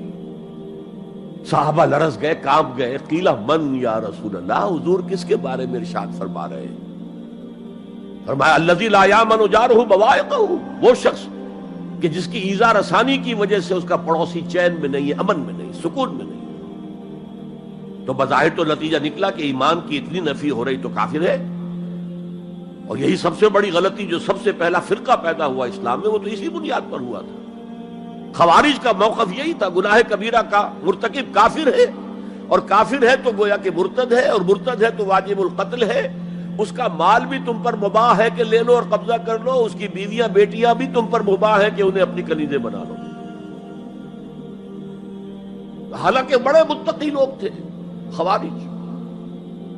حضرت علی کو بہرحال ان سے جنگ کرنی پڑی. 4000 خوارج جو ہیں جنگ نہروان کے اندر قتل ہوئے. اور پھر خوارج کی تکفیر پر امت کا اجماع ہوا کہ وہ دائرہ اسلام سے خود خارج ہو گئے. ان موضوعات پر امام ابو حنیفہ کی تسلیم اپنی ہے، گناہ کبیرہ سے بھی وہ شخص کافر نہیں ہوتا. بہرحال ہمارا جو اصل موضوع ہے اس کی طرف میں آ رہا ہوں. اسلام اور ایمان کو جب علیحدہ علیحدہ اس طرح کر دیا، نیچرلی اب ایک سوال پیدا ہوتا ہے کہ پھر مومن کو ڈیفائن کیجئے. ہو از اے مومن؟ We want to be acknowledged as مومنز. کیا پری ریکویزٹس ہیں، کیا شرائط ہیں؟ یہ دیکھیے ربط آیات، ربط آیت بالآیت. چونکہ آیت نمبر 14 میں اسلام اور ایمان جدا، اور کچھ لوگوں کا اسلام قبول، اطاعت قبول، ایمان کی نفی مطلق. لم تؤمنوا ولما يدخل الايمان في قلوبكم. تو اس پس منظر میں نیچرل کوسچن ہے جو اٹھتا ہے، مومن کون ہے؟ ڈیفائن کیجیے. اور یہ آیت اگلی اس اعتبار سے قرآن مجید کی اہم ترین آیت ہے. A comprehensive definition of who is a مومن، جس کو اصطلاح میں کہا جاتا ہے جامع و مانع تعریف. جامع اور مانع تعریف، کسی چیز کو ڈیفائن کریں اس طریقے سے کہ کوئی شے جو اس کے باہر ہے وہ اس میں داخل نہ ہو جائے، اور کوئی شے جو اس کا جز ہے باہر نہ رہ جائے. جامع بھی ہو، اس کے تمام اجزاء اس میں آ جائیں، اور مانع ہو کہ کوئی شے جو اس سے مناسبت نہ رکھتی ہو اس میں شامل نہ ہو سکے. جامع و مانع تعریف مومن کی وہ اس آیت میں، آیت نمبر 15. انما المؤمنون الذين آمنوا بالله ورسوله ثم لم يرتابوا. اب یہاں بھی وہ اسلوب حصر ہے، انما. اور حصر کا مفہوم میں کئی دفعہ سمجھا چکا ہوں کہ آپ کہیں کہ زید عالم ہے، اس سے دوسروں کے علم کی نفی نہیں ہوئی، اور بھی ہو سکتے ہیں. زید ہی عالم ہے تو دوسروں کی نفی ہو گئی کہ اس مجمع میں صرف ایک عالم ہے اور وہ زید ہے، باقی کوئی عالم نہیں. اسے حصر کہتے ہیں. تو میں نے چونکہ کہا ہے کہ most comprehensive definition of who is a مومن، اس کا آغاز بھی حصر سے ہے، اس کا اختتام بھی حصر پر ہے. انما کلمہ حصر ہے، اور آخر میں اولئک هم الصادقون، وہ بھی اسلوب حصر ہے. انما المؤمنون الذين آمنوا بالله ورسوله ثم لم يرتابوا. مومن تو صرف وہ ہے جو ایمان لائے اللہ پر اور اس کے رسول پر، پھر شک میں ہرگز نہیں پڑے. یہ پھر لم آ گیا، یہاں مرتابو نہیں آیا، لم یرتابو، ہرگز شک میں نہیں پڑے. یہ واحد مقام قرآن کا جہاں پر کہ یہ لفظ اضافی طور پر آیا ہے ایمان کے بعد. ثم لم یرتابو، یرتابو بنا ریب سے، شک. الف لام میم ذالک الکتاب لا ریب فیہ. ارتابا یرتابو، شک میں پڑ جانا. ثم لم یرتابو، پھر شک میں ہرگز نہیں پڑے. ان کا دل ایمان پر یقین کے ساتھ معمور ہو گیا. چنانچہ پازیٹیو انداز میں یہی شان بیان ہوئی ہے صحابہ کی اکثریت کی اسی سورہ حجرات میں. فرمایا گیا صحابہ کرام سے، وَلَٰكِنَّ اللَّهَ حَبَّبَ إِلَيْكُمُ الْإِيمَانَ وَزَيَّنَهُ فِي قُلُوبِكُمْ. اللہ نے تو تمہارے نزدیک ایمان کو محبوب بنا دیا ہے اور تمہارے دلوں میں کھبا دیا ہے، مزین کر دیا تمہارے دلوں کو ایمان سے، منور کر دیا تمہارے دلوں کو ایمان سے. تو یہاں فرمایا انما المؤمنون الذین آمنوا باللہ ورسولہ ثم لم یرتابوا، اضافی شرط. وجاہدوا باموالہم وانفسہم فی سبیل اللہ، اور جہاد کیا انہوں نے اپنے مالوں کے ساتھ اور جانوں کے ساتھ اللہ کی راہ میں. یہ دوسری شرط لازم. تو یا جہاد کے بغیر کوئی ایمان نہیں. یہ جامع و مانع تعریف ہے. اولئک هم الصادقون، صرف یہ لوگ سچے ہیں. یہ اگر دعویٰ کریں آمنا تو ٹھیک ہے، ان کا دعویٰ صحیح ہے، درست ہے، لیکن یہ دو پری ریکوزٹس پورے کرنے ہوں گے. اب اس کو میں سمجھانے کے لیے کہا کرتا ہوں کہ دیکھیے یہ 5 ارکان تو اسلام کے ہو گئے، کلمہ شہادت، نماز، روزہ، حج، زکوٰۃ. اس میں جب حقیقی ایمان دلوں میں اتر جائے گا تو ایک تو رکن یہاں اضافی ہو جائے گا، یقین قلب. صرف گواہی نہیں، صرف وربل اٹیسٹیشن نہیں، یقین قلب بھی. اور دوسرا عمل میں آ جائے گا جہاد فی سبیل اللہ. وہ پانچوں ارکان قائم رہیں گے. اسلام عام ہے، ایمان خاص ہے، تو اسلام کے 5 ارکان تو ہیں موجود، وہ تو شامل رہیں گے. اگرچہ ظاہر بات ہے جب دل میں یقین پیدا ہو جائے گا تو اب نماز کی شان کچھ اور ہوگی. ایک ہے چھدا اتارا جا رہا ہے، بس نماز ایک فقہی جو ہے وہ ہم نے ادا کر دی ہے، جس کو کہا گیا ہے کہ جیسے مرغا ٹھونگے مارتا ہے ایسے سجدے کیے ہیں اور گئے. ایک نماز وہ ہوگی جسے حضور نے کہا الصلاۃ معراج المومنین.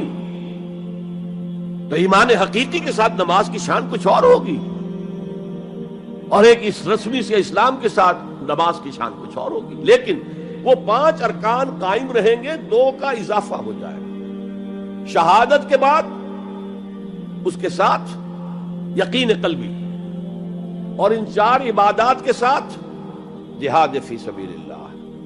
یہ جو رے آف لائٹ کا جو اسپیکٹرم بنتا ہے اسے پرزم میں سے جب گزارے تو 7 روشنیاں نظر آتی ہیں. وہ تو نظر آتی ہیں، 2 اور بھی ہیں جو نظر نہیں آتی. Ultra violet, infra red. یہ الٹرا وائلٹ ہے اور یہ انفرا ریڈ ہے، جہاد والی، اس میں جانیں دینی پڑتی ہے، خون کا معاملہ بھی آتا ہے. یہ گویا کہ حقیقی ایمان کے 7 ارکان ہو جائیں گے، 5 جمع 2. تب وہ شخص مومن کہلانے کا مستحق ہوگا. قُلْ أَتُعَلِّمُونَ اللَّهَ بِدِينِكُمْ، اے نبی ان سے کہیے تم اللہ کو بتانا چاہتے ہو، جتلانا چاہتے ہو اپنا دین. میں چونکہ ہریانہ میں پیدا ہوا تھا، حصار میں، تو وہاں کی جو مقامی بولی تھی اس کی کچھ چیزیں یاد ہیں. تھوتھا چنا باجے گھنا. جو چنا اندر سے خالی ہو گیا، کیڑا کھا چکا ہے، اس کے اندر آواز زیادہ ہو جاتی ہے. خالی برتن زیادہ آواز دیتا ہے، برتن بھرا ہوا ہے تو ظاہر بات ہے ڈل ہو جائے گی. تو وہاں تھوتھا چنا، کھوکھلا چنا، باجے گھنا، اس کی آواز جو ہے زیادہ آتی ہے. تو جن کے دلوں میں وہ ایمان نہیں تھا وہ بڑھ چڑھ کر کے ہم دیکھیے جی ہم تو اسلام لے آئے، ہم تو بغیر لڑے بھڑے اسلام لے آئے. حضور ہمارے ساتھ تو خصوصی معاملہ ہونا چاہیے، ہمیں زکوٰۃ میں سے خصوصی حصہ ملنا چاہیے.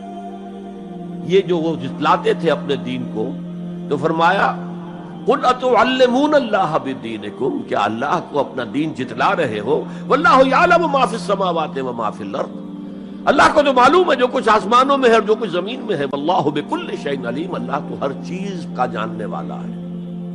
اگر حقیقی ایمان تمہارے دلوں میں تو اللہ کو معلوم ہے، اور جیسا ایمان تم لائے ہو اللہ جانتا ہے اس کو.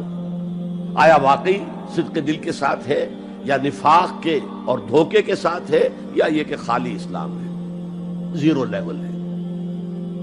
یمنون علیک ان اسلموا، اے نبی یہ آپ پر احسان دھر رہے ہیں کہ ہم اسلام لے آئے. دیکھیے جی ہم نے تو اطاعت قبول کر لی، آپ نے قریش سے تو اتنی جنگیں کی ہیں، فلاں سے تو اتنی جنگیں کی ہیں، آپ کے ساتھ ہی اتنے شہید بھی ہوئے، ہم نے تو جنگ نہیں کی، ہم ایسے ہی مان لے آئے ہیں. تو گویا کہ احسان ہے ہمارا. یمنون علیک، مننا یمنو احسان دھرنا. یمنون علیک ان اسلموا قل لا تمنوا علی اسلامکم، کہہ دیجئے مجھ پر اپنے اسلام کا احسان مت دھرو. بل اللہ یمن علیکم ان ہداکم للایمان، بلکہ اللہ تم پر احسان دھرتا ہے کہ تمہیں اسلام کا راستہ دکھا دیا ہے. تم اسلام میں آ گئے ہو تو ایمان کا راستہ تمہیں دکھا دیا ہے، اب عمل کرتے رہو گے تو ایمان پیدا ہو جائے گا. یہ میں نے عرض کیا تھا کہ یہ کیفیت اثبات الاسلام بغیر الایمان یہ مستقل نہیں ہے، یہ عارضی ہے. جب عمل کریں گے تو ایمان پیدا ہو جائے گا. تو بل اللہ یمن علیکم ان ہداکم للایمان ان کنتم صادقین، بلکہ اللہ کا احسان مانو کہ اس نے تمہیں اسلام کے راستے پر لا کر گویا کہ اس سڑک پر ڈال دیا ہے جو ایمان کی طرف لے جا رہی ہے. اگر تم اسلام کے بارے میں بھی سچے ہو، یعنی وہ لوگ نکل جائیں گے جو دھوکہ دینے کے لیے ایمان لا رہے تھے. ان اللہ یعلم غیب السماوات والارض، یقیناً اللہ جانتا ہے ہر پوشیدہ چیز کو جو آسمانوں کی ہے اور زمین کی ہے. اور یہ غیب کا لفظ ہماری نسبت سے ہے، نوٹ کر لیجئے اسے. اللہ کے لیے کوئی غیب نہیں ہے، سرے سے کوئی غیب. ہر شے اس کے لیے شہود ہے، ہر شے ہر آن اس کی نگاہوں کے سامنے، کوئی شے اس کے لیے غیب نہیں. یہ ریلیٹو ٹرم ہے جو ہمارے لیے غیب ہے. واللہ بصیر بما تعملون، اور جو کچھ تم کر رہے ہو اللہ اسے دیکھ رہا ہے. اچھا، اب پھر پہلی دو آیات کی طرف آ جائیے. اسلام ایمان علیحدہ چیز ہے. ایمان کی تعریف یقین قلبی دل میں، اور جہاد فی سبیل اللہ عمل. گویا کہ ان میں سے کوئی ایک چیز بھی نہیں ہے تو پھر مومن نہیں ہو تم. دل میں یقین نہیں تو مومن نہیں، عمل میں جہاد نہیں تو مومن نہیں. اب اسی کو دوسرے مقام سے جو میں نے آیات پڑھی تھی، سورہ صف کی آیت نمبر 10-11، یا ایھا الذین آمنوا هل ادلکم علی تجارۃ تنجیکم من عذاب علیم.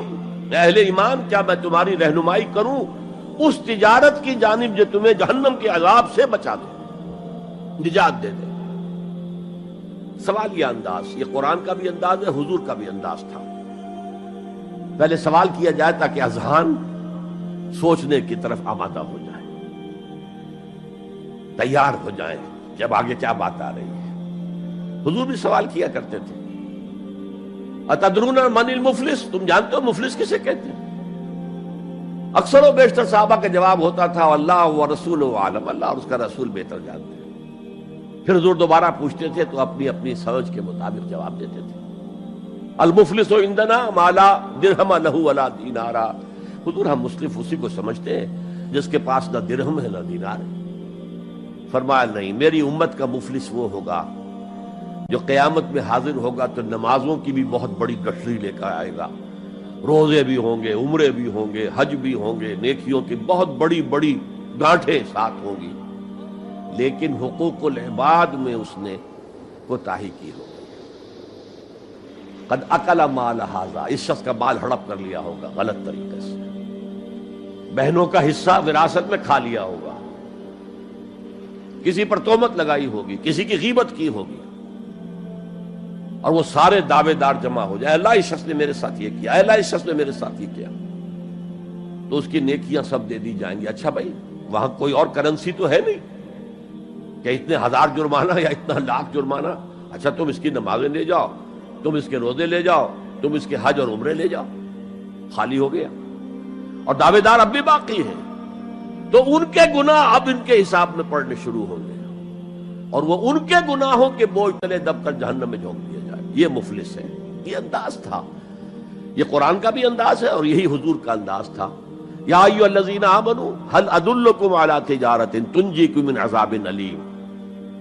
اے ایمان والو، اے ایمان کے دعوے دارو، یا اے وہ لوگوں جو ایمان قانونی حاصل کر چکے ہو، یا اے وہ مسلمانوں جن کی رسائی ابھی تک حقیقی ایمان تک نہیں ہوئی.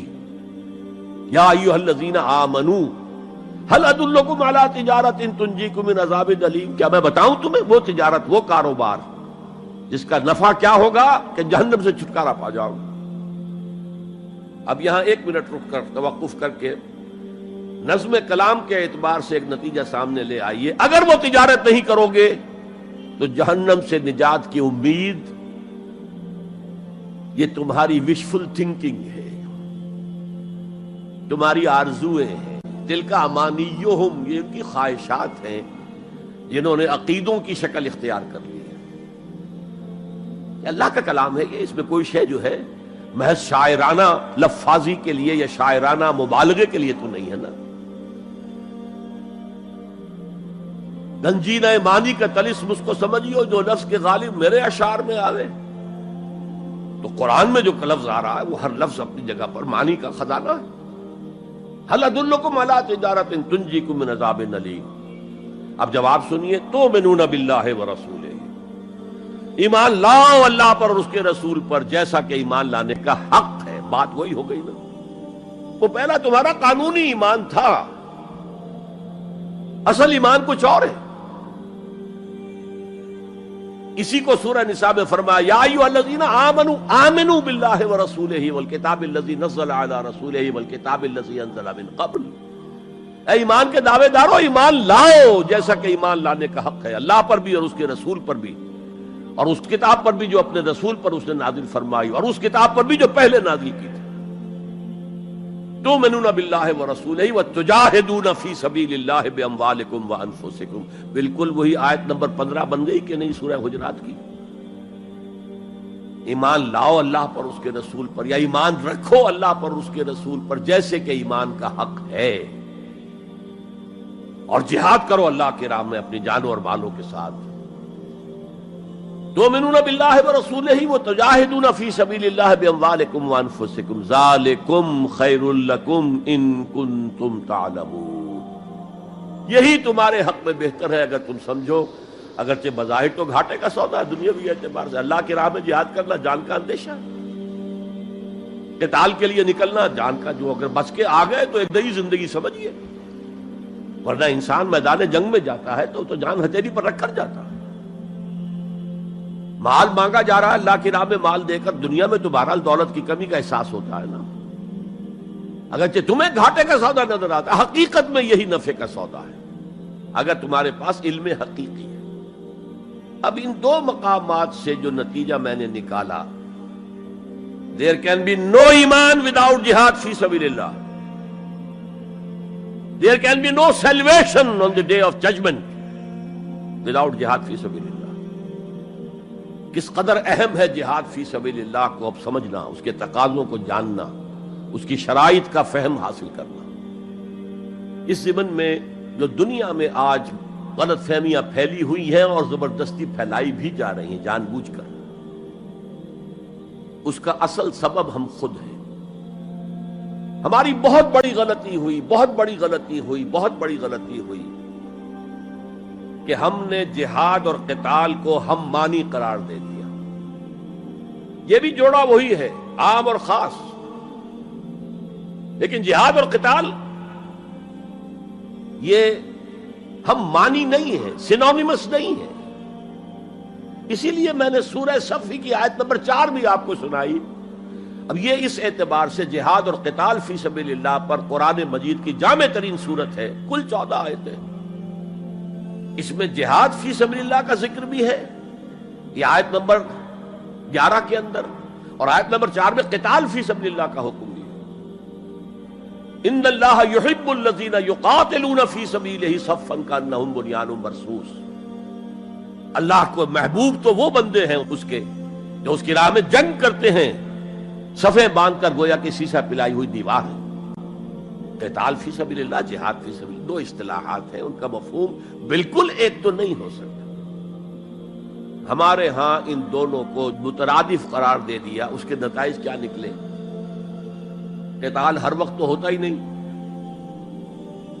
لہذا جہاد ثانوی شے ہو گیا، اس کی اہمیت ہی نہیں رہی، وہ جو بیک برنر کی جگہ ہوتی ہے وہاں رکھ دیا گیا۔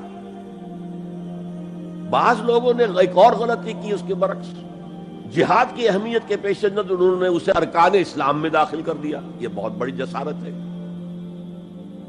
اس لیے کہ متفقون علیہ حدیث حضرت عبداللہ ابن عمر سے میں سنا چکا ہوں، 5 ارکان اسلام کے، اور حدیث جبرائیل میں اسلام کی ڈیفینیشن وہی 5 چیزیں، چھٹی چیز داخل کرنے کا کسی کو حق نہیں۔ ارکان اسلام میں جہاد فی سبیل اللہ شامل ہے، ارکان ایمان میں شامل ہے۔ There can be no ایمان without جہاد فی سبیل اللہ، and there can be no salvation، نجات کا کوئی امکان نہیں ہے اگر جہاد فی سبیل اللہ۔ ہم نے مترادف بنا کر ایک طرف تو سیکنڈری حیثیت دے دی اس کو، اور اس سے ستم بالائے ستم، مسلمان جنگ کرے وہ جہاد فی سبیل اللہ ہے۔ مسلمان بادشاہ ہے، زانی ہے، شرابی ہے، بدماش ہے، عیاش ہے، اور وہ صرف کسی اپنے پڑوسی غیر مسلم ملک پر حملہ کر رہا ہے تاکہ اس کی ریونیوز بڑھ جائیں، اس کی آمدنی بڑھ جائے، اس کی عیاشیوں کا میں اضافہ ہو جائے، وہ اور زیادہ بڑے محل بنائے، تو اس کی جنگ جہاد فی سبیل اللہ ہوگی۔ ہم نے بدنام کیا جہاد فی سبیل اللہ۔ اب غیر مسلم تو یہ سب کچھ دیکھتے ہیں، جہاد کسے کہتے ہیں، اسی کے اعتبار سے پھر مفہوم ان کے سامنے آتا۔ یہ مغالطہ ہم نے ڈالا، اس کے نتائج آج ہم بھگت رہے ہیں۔ اب سمجھیے مثبت طور پر جہاد فی سبیل اللہ ہے کیا، اس کے مراحل کیا ہیں۔ ایک 9 سٹوریڈ بلڈنگ کا آپ تصور کریں گے جس کی اس نویں منزل پر جا کر قتال آئے گا، اس سے پہلے نہیں. لیکن اس سے بھی پہلے لفظی معنی کیا ہے جہاد کے؟ جہاد کا لفظ بنا جوہد سے. جوہد کے معنی کوشش، جد و جہد اردو میں عام بولتے ہیں، اور آج کے عنوان میں بھی جد و جہد ہی کا لفظ استعمال ہوا ہے. لیکن جیسا کہ میں نے کہا تھا، مختلف ابواب میں آنے سے معنی بدلتے ہیں. جہاد یا مجاہدہ، جوہد یک طرفہ ہے، کوشش، کسی کام کے لیے آپ کوشش کر رہے ہیں. To exert yourself for something, for some objective. لیکن جہاد یا مجاہدہ بنے گا جبکہ دو افراد ایک دوسرے کے مقابلے میں آ کر کوشش کر رہے ہیں، رساکشی ہو رہی ہے. لہذا کوشش اور کشاکش، اس میں جو فرق ہے، رساکشی ایک ٹیم ادھر ہے ایک ادھر ہے، وہ رسے کو ادھر کھینچ رہی ہے وہ ادھر کھینچ رہی ہے، تو یہ دو طرفہ عمل ہے جہاد یا مجاہدہ. اسی طریقے سے قتل اور مقاتلہ یا قتال،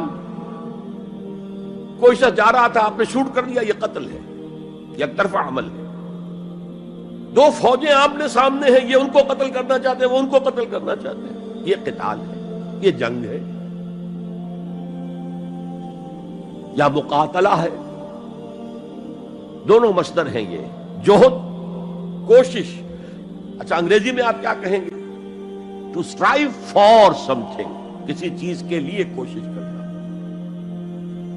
اور جہاد کیا ہوگا؟ To struggle against something, وہ اگینسٹ ہوگا، اسٹرگل، محنت. اس فرق کو ذہن میں رکھیے.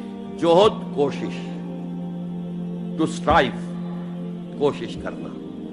جہاد کشاکش، کھینچ تان، جہاں جوہد کے مقابلے میں آ جائے. وہ اس کو ناکام کرنے کی کوشش کرے، یہ اس کو ناکام کرنے کی کوشش کرے. ایک ویکنسی ڈکلیئر ہوئی ہے، اب آپ پورا زور لگا رہے ہیں، جو سفارش ہو سکے، جو کچھ ہو سکے کسی طریقے سے مجھے ملے. ایک اور شخص بھی زور لگا رہا ہے، یہ آپ کا جہاد ہو رہا ہے. اور قتل یک طرفہ عمل ہے، قتال جنگ ہے، دو طرفہ. اب دیکھیے یہ جو جہاد ہے یہ اس کائنات کی سب سے بڑی حقیقت ہے. Every living organism on this planet is continuously in jihad. آپ خود کہتے ہیں اسٹرگل فار ایگزسٹنس، مقابلہ نہیں ہوتا اس میں. کاروبار میں مقابلہ ہو رہا ہے، ملازمتوں میں مقابلہ ہو رہا ہے، مقابلوں کے امتحان ہو رہے ہیں.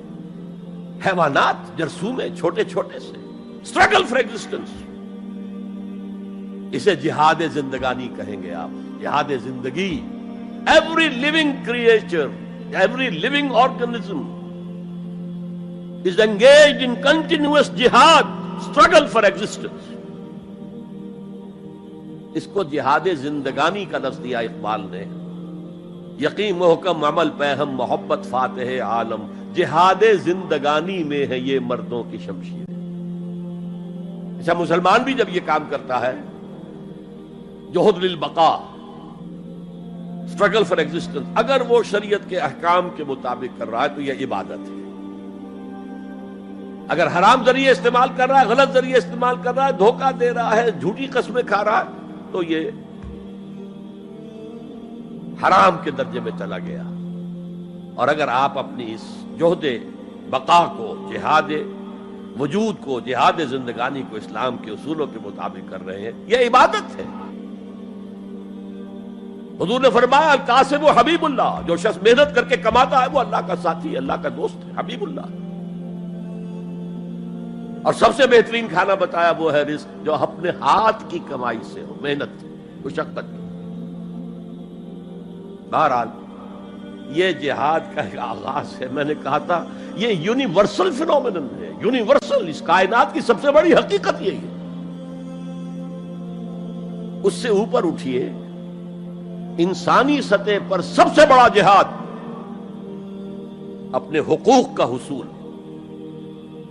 دی freedom struggle. Struggle for self determination. کوئی قوم آ کر آپ پر حاکم ہو گئی، اس سے نجات حاصل کرنا. یہ جہاد فی سبیل الحریت. فی سبیل کسے کہتے ہیں؟ For the cause of, in the cause of. جہاد فی سبیل الحریت جائز ہے، سب کریں گے، سب کی آزادی حق ہے، کسی کو غلام بنا کر رکھنے کا کسی کو اختیار نہیں ہے. تو struggle for freedom it's a universal phenomenon. اور مسلمان بھی اگر کرے گا اور اللہ کی حدود کے اندر رہ کر کرے گا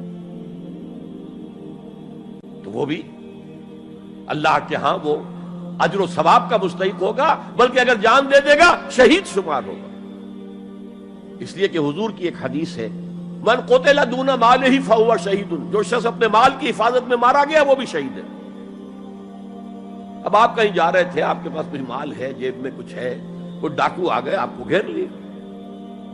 اب آپ کے پاس دو راستے، ایک تو آپ کہیں لو بھائی جو کچھ ہے یہ حاضر ہے، لے لو، میری جان بخشی کرو، اور ایک یہ کہ آپ ڈٹ جائیں. اس ڈٹ جانے میں اگر جان چلی گئی تو آپ شہید ہیں. من قتل دون مالہ ہی، تو مال سے تو 1000 گنا بڑی شے ہے حریت فی سبیل الحریہ. لیکن ہم نے کیا غلطی کی؟ فریڈم سٹرگل کو بھی جہاد فی سبیل اللہ کہہ دیا. بہت بڑی غلطی، جس کا سب سے بڑا مثر میں آپ کو بتاتا ہوں. یہ mid 50s کی بات ہے. میں اپنے MBBS سے فارغ ہو کر منٹگمری میں، جو اب سائیوال کہلاتا ہے، جا کر آباد ہو گیا تھا والدین کے پاس. الجزائر میں اس وقت فریڈم سٹرگل چل رہی تھی فرانس کے خلاف. تو اس کے لیے کچھ فنڈز حاصل کرنے کے لیے ایک وفد آیا پاکستان کے دورے پر. ایک تو کرنل صاحب تھے، کرنل عودہ، وہ تو داڑھی مونچھ صاف تھے جیسے ہوتے ہیں عام طور پر فوجی. لیکن ایک بہت بڑے عالم دین علامہ بشیر الابراہیمی الجزائری، بہت مشہور، بہت بڑے عالم، وہ بھی ساتھ تھے. انہوں نے جو تقریر کی عربی میں، جہاد فی سبیل اللہ، جہاد فی سبیل اللہ. واقعہ یہ کہ وجد میں آ گیا پورا مجمع. وہ لوگ تو وجد میں نہیں آ سکے ہوں گے جنہوں نے ترجمہ، جنہوں نے سنا ہے، لیکن میں عربی سے واقف تھا تو میں واقعتاً وجد میں آ گیا. قرآن کا بیان، حدیث کے بیان، جہاد فی سبیل اللہ کی اہمیت، جہاد فی سبیل اللہ کا مقام و مرتبہ. اچھا، جو بھی ہو سکا پیسے ہم نے جمع کیے، کمیٹی بنائی، تھیلی پیش کی. Now prepare for the shock. جب یہ جہاد کامیاب ہوا تو ایک سوشلسٹ ریاست قائم ہو گئی. How come? اگر یہ جہاد فی سبیل اللہ تھا تو اسلامی ریاست قائم ہونی چاہیے تھی. اگر درخت آم کا تھا تو اس میں نمولی کیسے لگ گئی؟ معلوم ہوا کہ ہم نے غلطی کی تھی. ہم نے اسے جہاد حریت کی بجائے جہاد فی سبیل اللہ کہہ دیا. بھئی جہاد حریت جائز ہے اور اس کے لیے جان دینا بھی شہادت ہے، لیکن آپ نے اس کو جہاد فی سبیل اللہ کیسے کہہ دیا؟ چنانچہ یہ نوٹ کر لیجئے کہ میں نے جب افغانستان میں روسی فوجیں داخل ہو گئی تو جو وہاں پر ایک سٹرگل شروع ہوئی ہے، ریزسٹنس شروع ہوئی ہے، میں نے اسے کبھی جہاد فی سبیل اللہ نہیں مانا. جہاد فی سبیل اللہ کا نعرہ لگوا کر امریکہ نے فائدہ اٹھایا، مرے افغان، اور کام بن گیا اس کا آرک رائیول جو ہے وہ ختم ہو گیا. اور نتیجہ پوری دنیا بھگت رہی ہے کہ بائی پولر کی بجائے یونی پولر دنیا ہو گئی. اور وہ جو ایک پول ہے جتنا طاقت کے نشے میں اس وقت چور چور ہے، وہ آپ کو معلوم ہے، مجھے تفصیل میں جانے کی ضرورت نہیں. میں نے کہا تھا جہاد حریت ہے، جائز ہے، to defend your country against an invader, لیکن اسے جہاد فی سبیل اللہ نہ کہیں. اچھا، اس سے آگے آئیے. اب ہیومن لیول پر اس سے اوپر کا ایک کی سطح ہے، نظریے اور نظام کے لیے جہاد. ایک نظریہ تھا مارکسزم، اس کی بنا پر نظام جو بنا وہ communism. Who really believed in Marxism and communism, he struggled to establish a communist state. یہ جہاد ہے فی سبیل الاشتراکیہ، اشتراکیت کی راہ میں جہاد کر رہے ہیں. جانیں دے رہے ہیں، مر رہے ہیں. زار کی فوجیں جو ہیں وہ شوٹ کر رہی ہیں کھڑے ہو کر کے قطاروں کے اندر، جانیں دے رہے ہیں. اس کے بغیر تو ظاہر بات ہے شہنشاہیت، زار کی شہنشاہیت کہیں جگہ چھوڑ سکتی تھی، کہیں اپنی جڑ چھوڑ سکتی تھی؟ تو یہ جو جہاد ہے یہ ہے ایک نظریے کی بنیاد پر، اس نظریے پر ایک نظام قائم ہوتا. جس نظریے میں وہ بلیو کرتے ہیں کہ یہی حق ہے، یہی انسان کے لیے بہتر ہے، اسی میں عدل ہے، اسی میں انصاف ہے، اس کو قائم کرنے کی جد و جہد کرنا ان پر فرض. نہیں کرتے تو آپ کہیں گے ایسے جھوٹ موٹ کو بنا پھرتا ہے کمیونسٹ، اس کی تو ساری دوستیاں، اس کے سارے تعلقات جو ہیں وہ تو کیپٹلسٹ کے ساتھ تھے، تو ان کے تنخواہیں لیتا. آپ کہتے ہیں کہ نہیں کہتے؟ یہ ہے جہاد. اگر وہ نظریہ ایمان ہے اور نظام اسلام ہے، اس کے لیے جو جہاد ہوگا وہ جہاد فی سبیل اللہ ہے.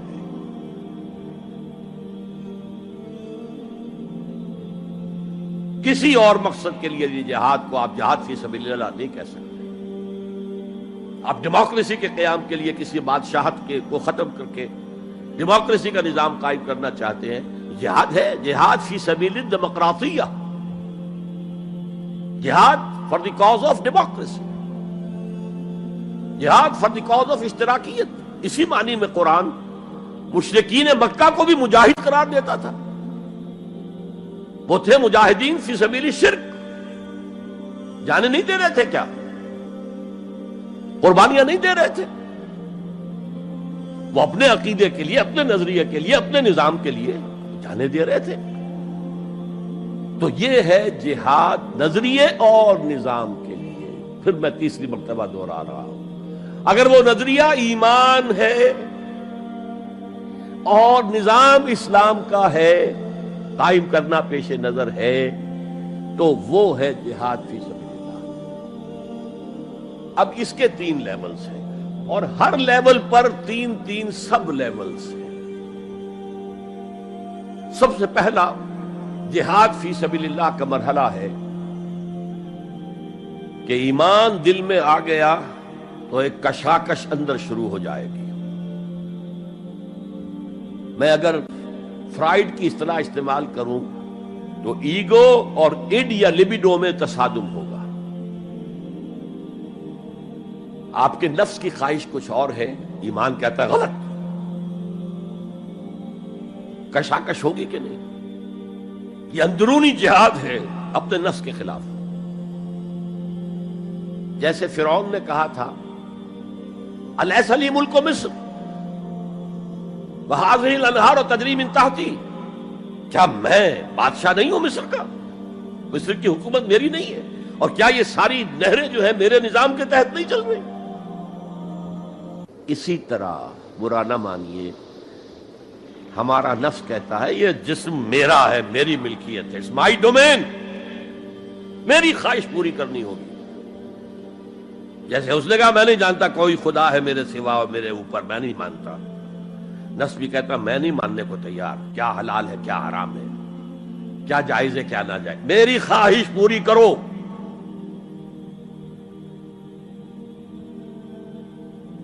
اس کے خلاف جہاد، یہ پہلی منزل کا جہاد ہے. اور آپ کو معلوم ہے 3 منزلہ عمارت ہے، تو بلند ترین تو ہے تیسری منزل، اہم ترین ہے پہلی منزل. پہلی منزل بنے گی تو دوسری بنے گی، دوسری ہوگی تو تیسری بنے گی نا. پہلی منزل یہ ہے اور اہم ترین یہ ہے.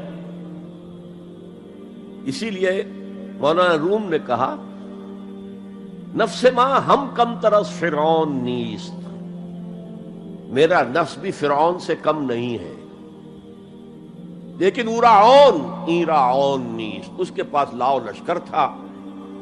اس نے زبان سے بھی کہہ دیا تھا انا ربکم الاعلی، میں ہوں خدا.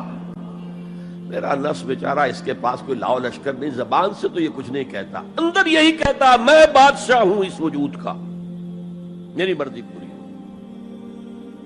تو اسٹرگل اگینسٹ دس بیسر سیلف، ایک سیلف ہے اونچی سیلف، خودی، انا، ایگو، اور ایک ہے یہ بیسر سیلف یمانی جبلتیں جو اندھی بہری ہیں، جو حلال اور حرام سے انہیں کوئی غرض نہیں ہے، ان کے خلاف جہاد کرنا.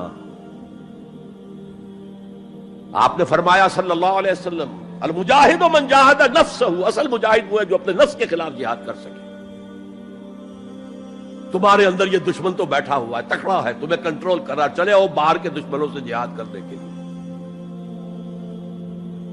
تم نے ٹانگے کو گھوڑے کے آگے باندھ دیا.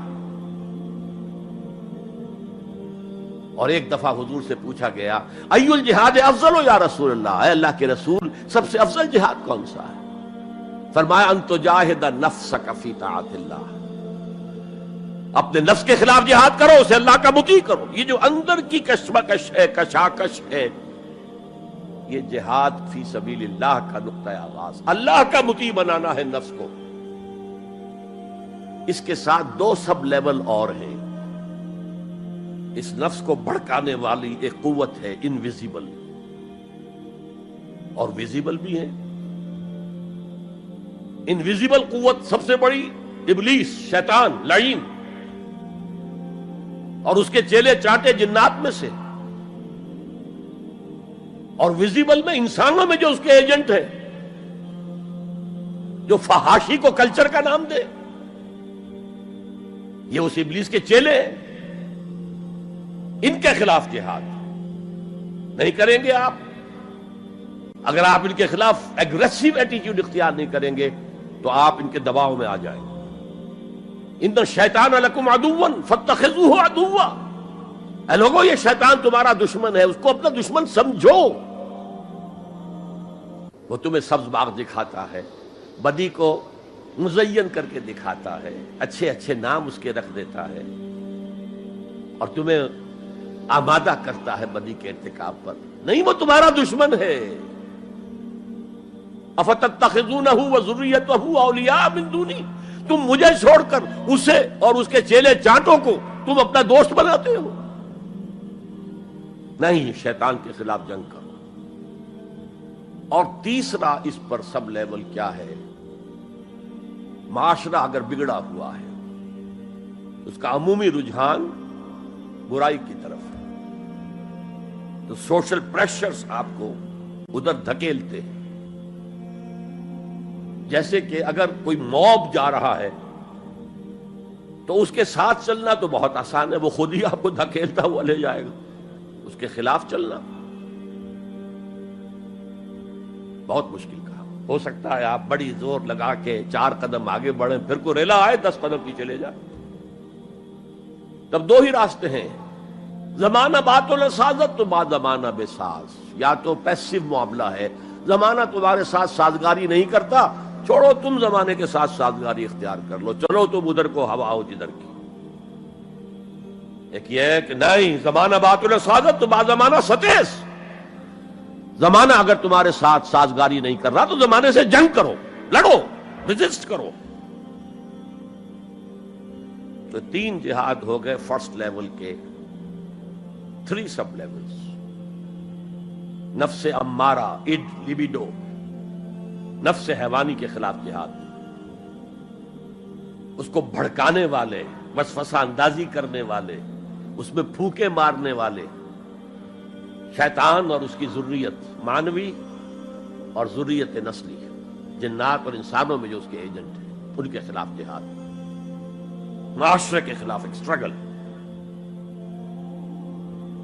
اب یہ 3 جہاد آپ نے کر لیے، اللہ توفیق دے ہم میں سے ہر ایک کو. تو اب یہ جہاد آپ کے جسم سے باہر نکلے گا، خارج میں آئے گا.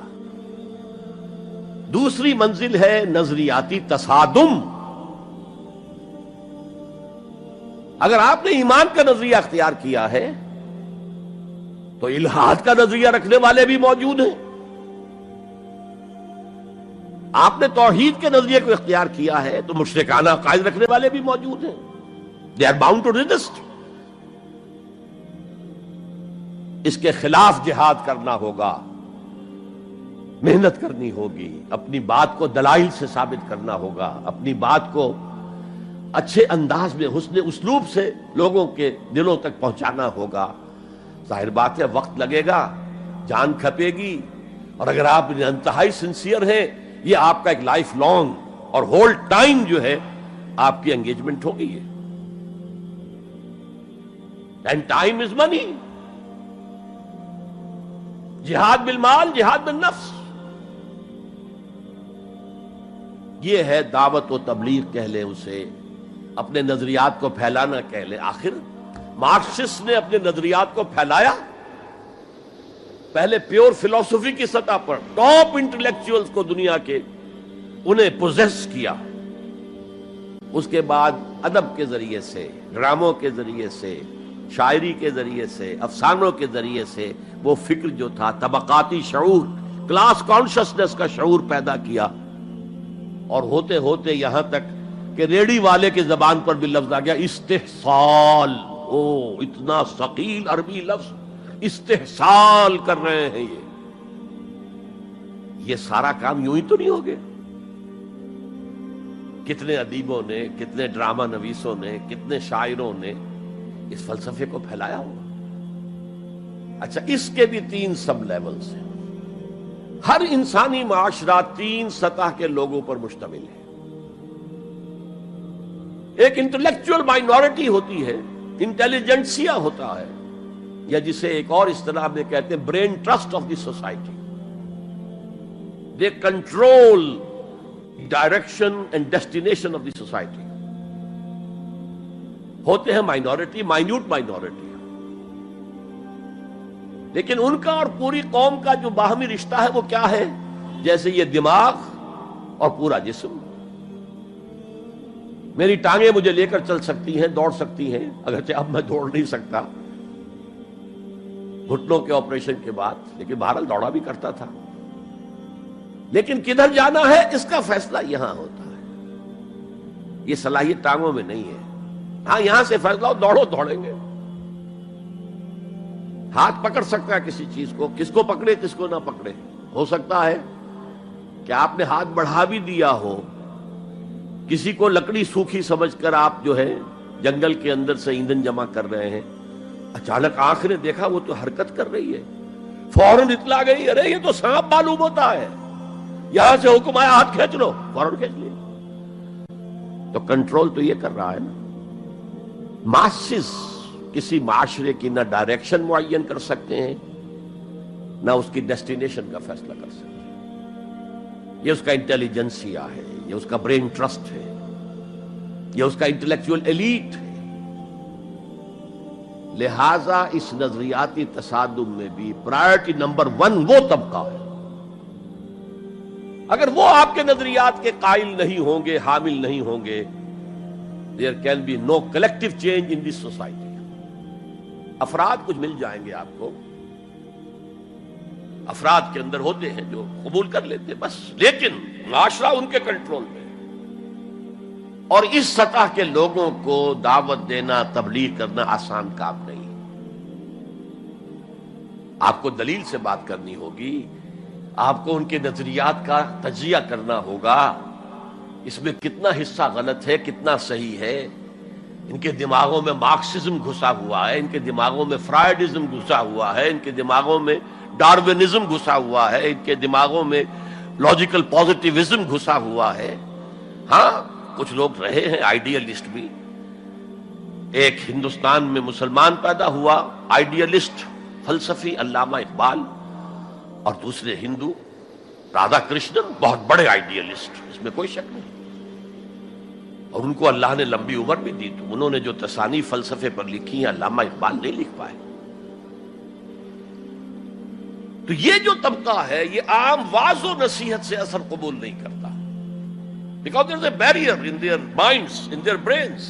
You have to pierce through that barrier, and only then you can approach their hearts. ان کے دلوں تک رسائی نہیں ہو سکتی براہ راست جب تک کہ یہ خول جو ہے، یہ نظریاتی خول، اس کو پیئرس نہ کیا جائے. اور اس کو پیئرس کرنا آسان نہیں ہے. کچھ ذہین نوجوان، فطین نوجوان، اعلیٰ صلاحیتوں والے نوجوان اپنی پوری زندگی اسی کام کے لیے وقف کریں کہ ایک طرف ان جدید علوم و نظریات کو گہرائی میں اتر کر پڑھنا ہے اور سمجھنا ہے. جب تک آپ ان نظریات کو جانیں گے نہیں، نفی کیسے کریں گے؟ آپ کیسے آج تجزیہ کریں گے کہ اس میں یہ حصہ صحیح ہے یہ حصہ غلط ہے؟ اور دوسری طرف قرآن کی گہرائی میں غوطہ زنی کرنی ہے تاکہ ہدایت جو اللہ کی آئی ہوئی ہے اس کو آپ اچھی طرح سمجھیں، اور پھر اس نور کی روشنی میں پھر آپ لوگوں کو ان چیزوں کے خلاف متنبع کریں کہ اس میں یہ غلطی ہے، اس میں یہ غلطی ہے، اکنامکس کی یہ تھیوری غلط ہے، باطل ثابت ہو چکی ہے، ڈارونزم جو ہے وہ بایولوجی کے میدان میں شکست دیا جا چکا ہے۔ لیکن یہ کہ یہ تو کام کرنا جو ہے it's a lifelong affair.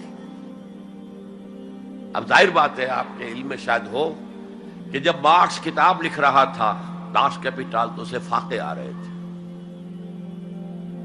اسے کچھ سپورٹ کرتا تھا اینجلز، لیکن یہ کہ کچھ عرصہ ایسے بھی ہوا ہے کہ وہ بھی سپورٹ نہیں کر سکتا، لیکن پھر اس کی کتاب نے دنیا کو پوزیس کیا ہے، اس کے فلسفے نے لوگوں کو اپنی گرفت میں لیا ہے، تبھی تو پھر انقلاب برپا ہوا۔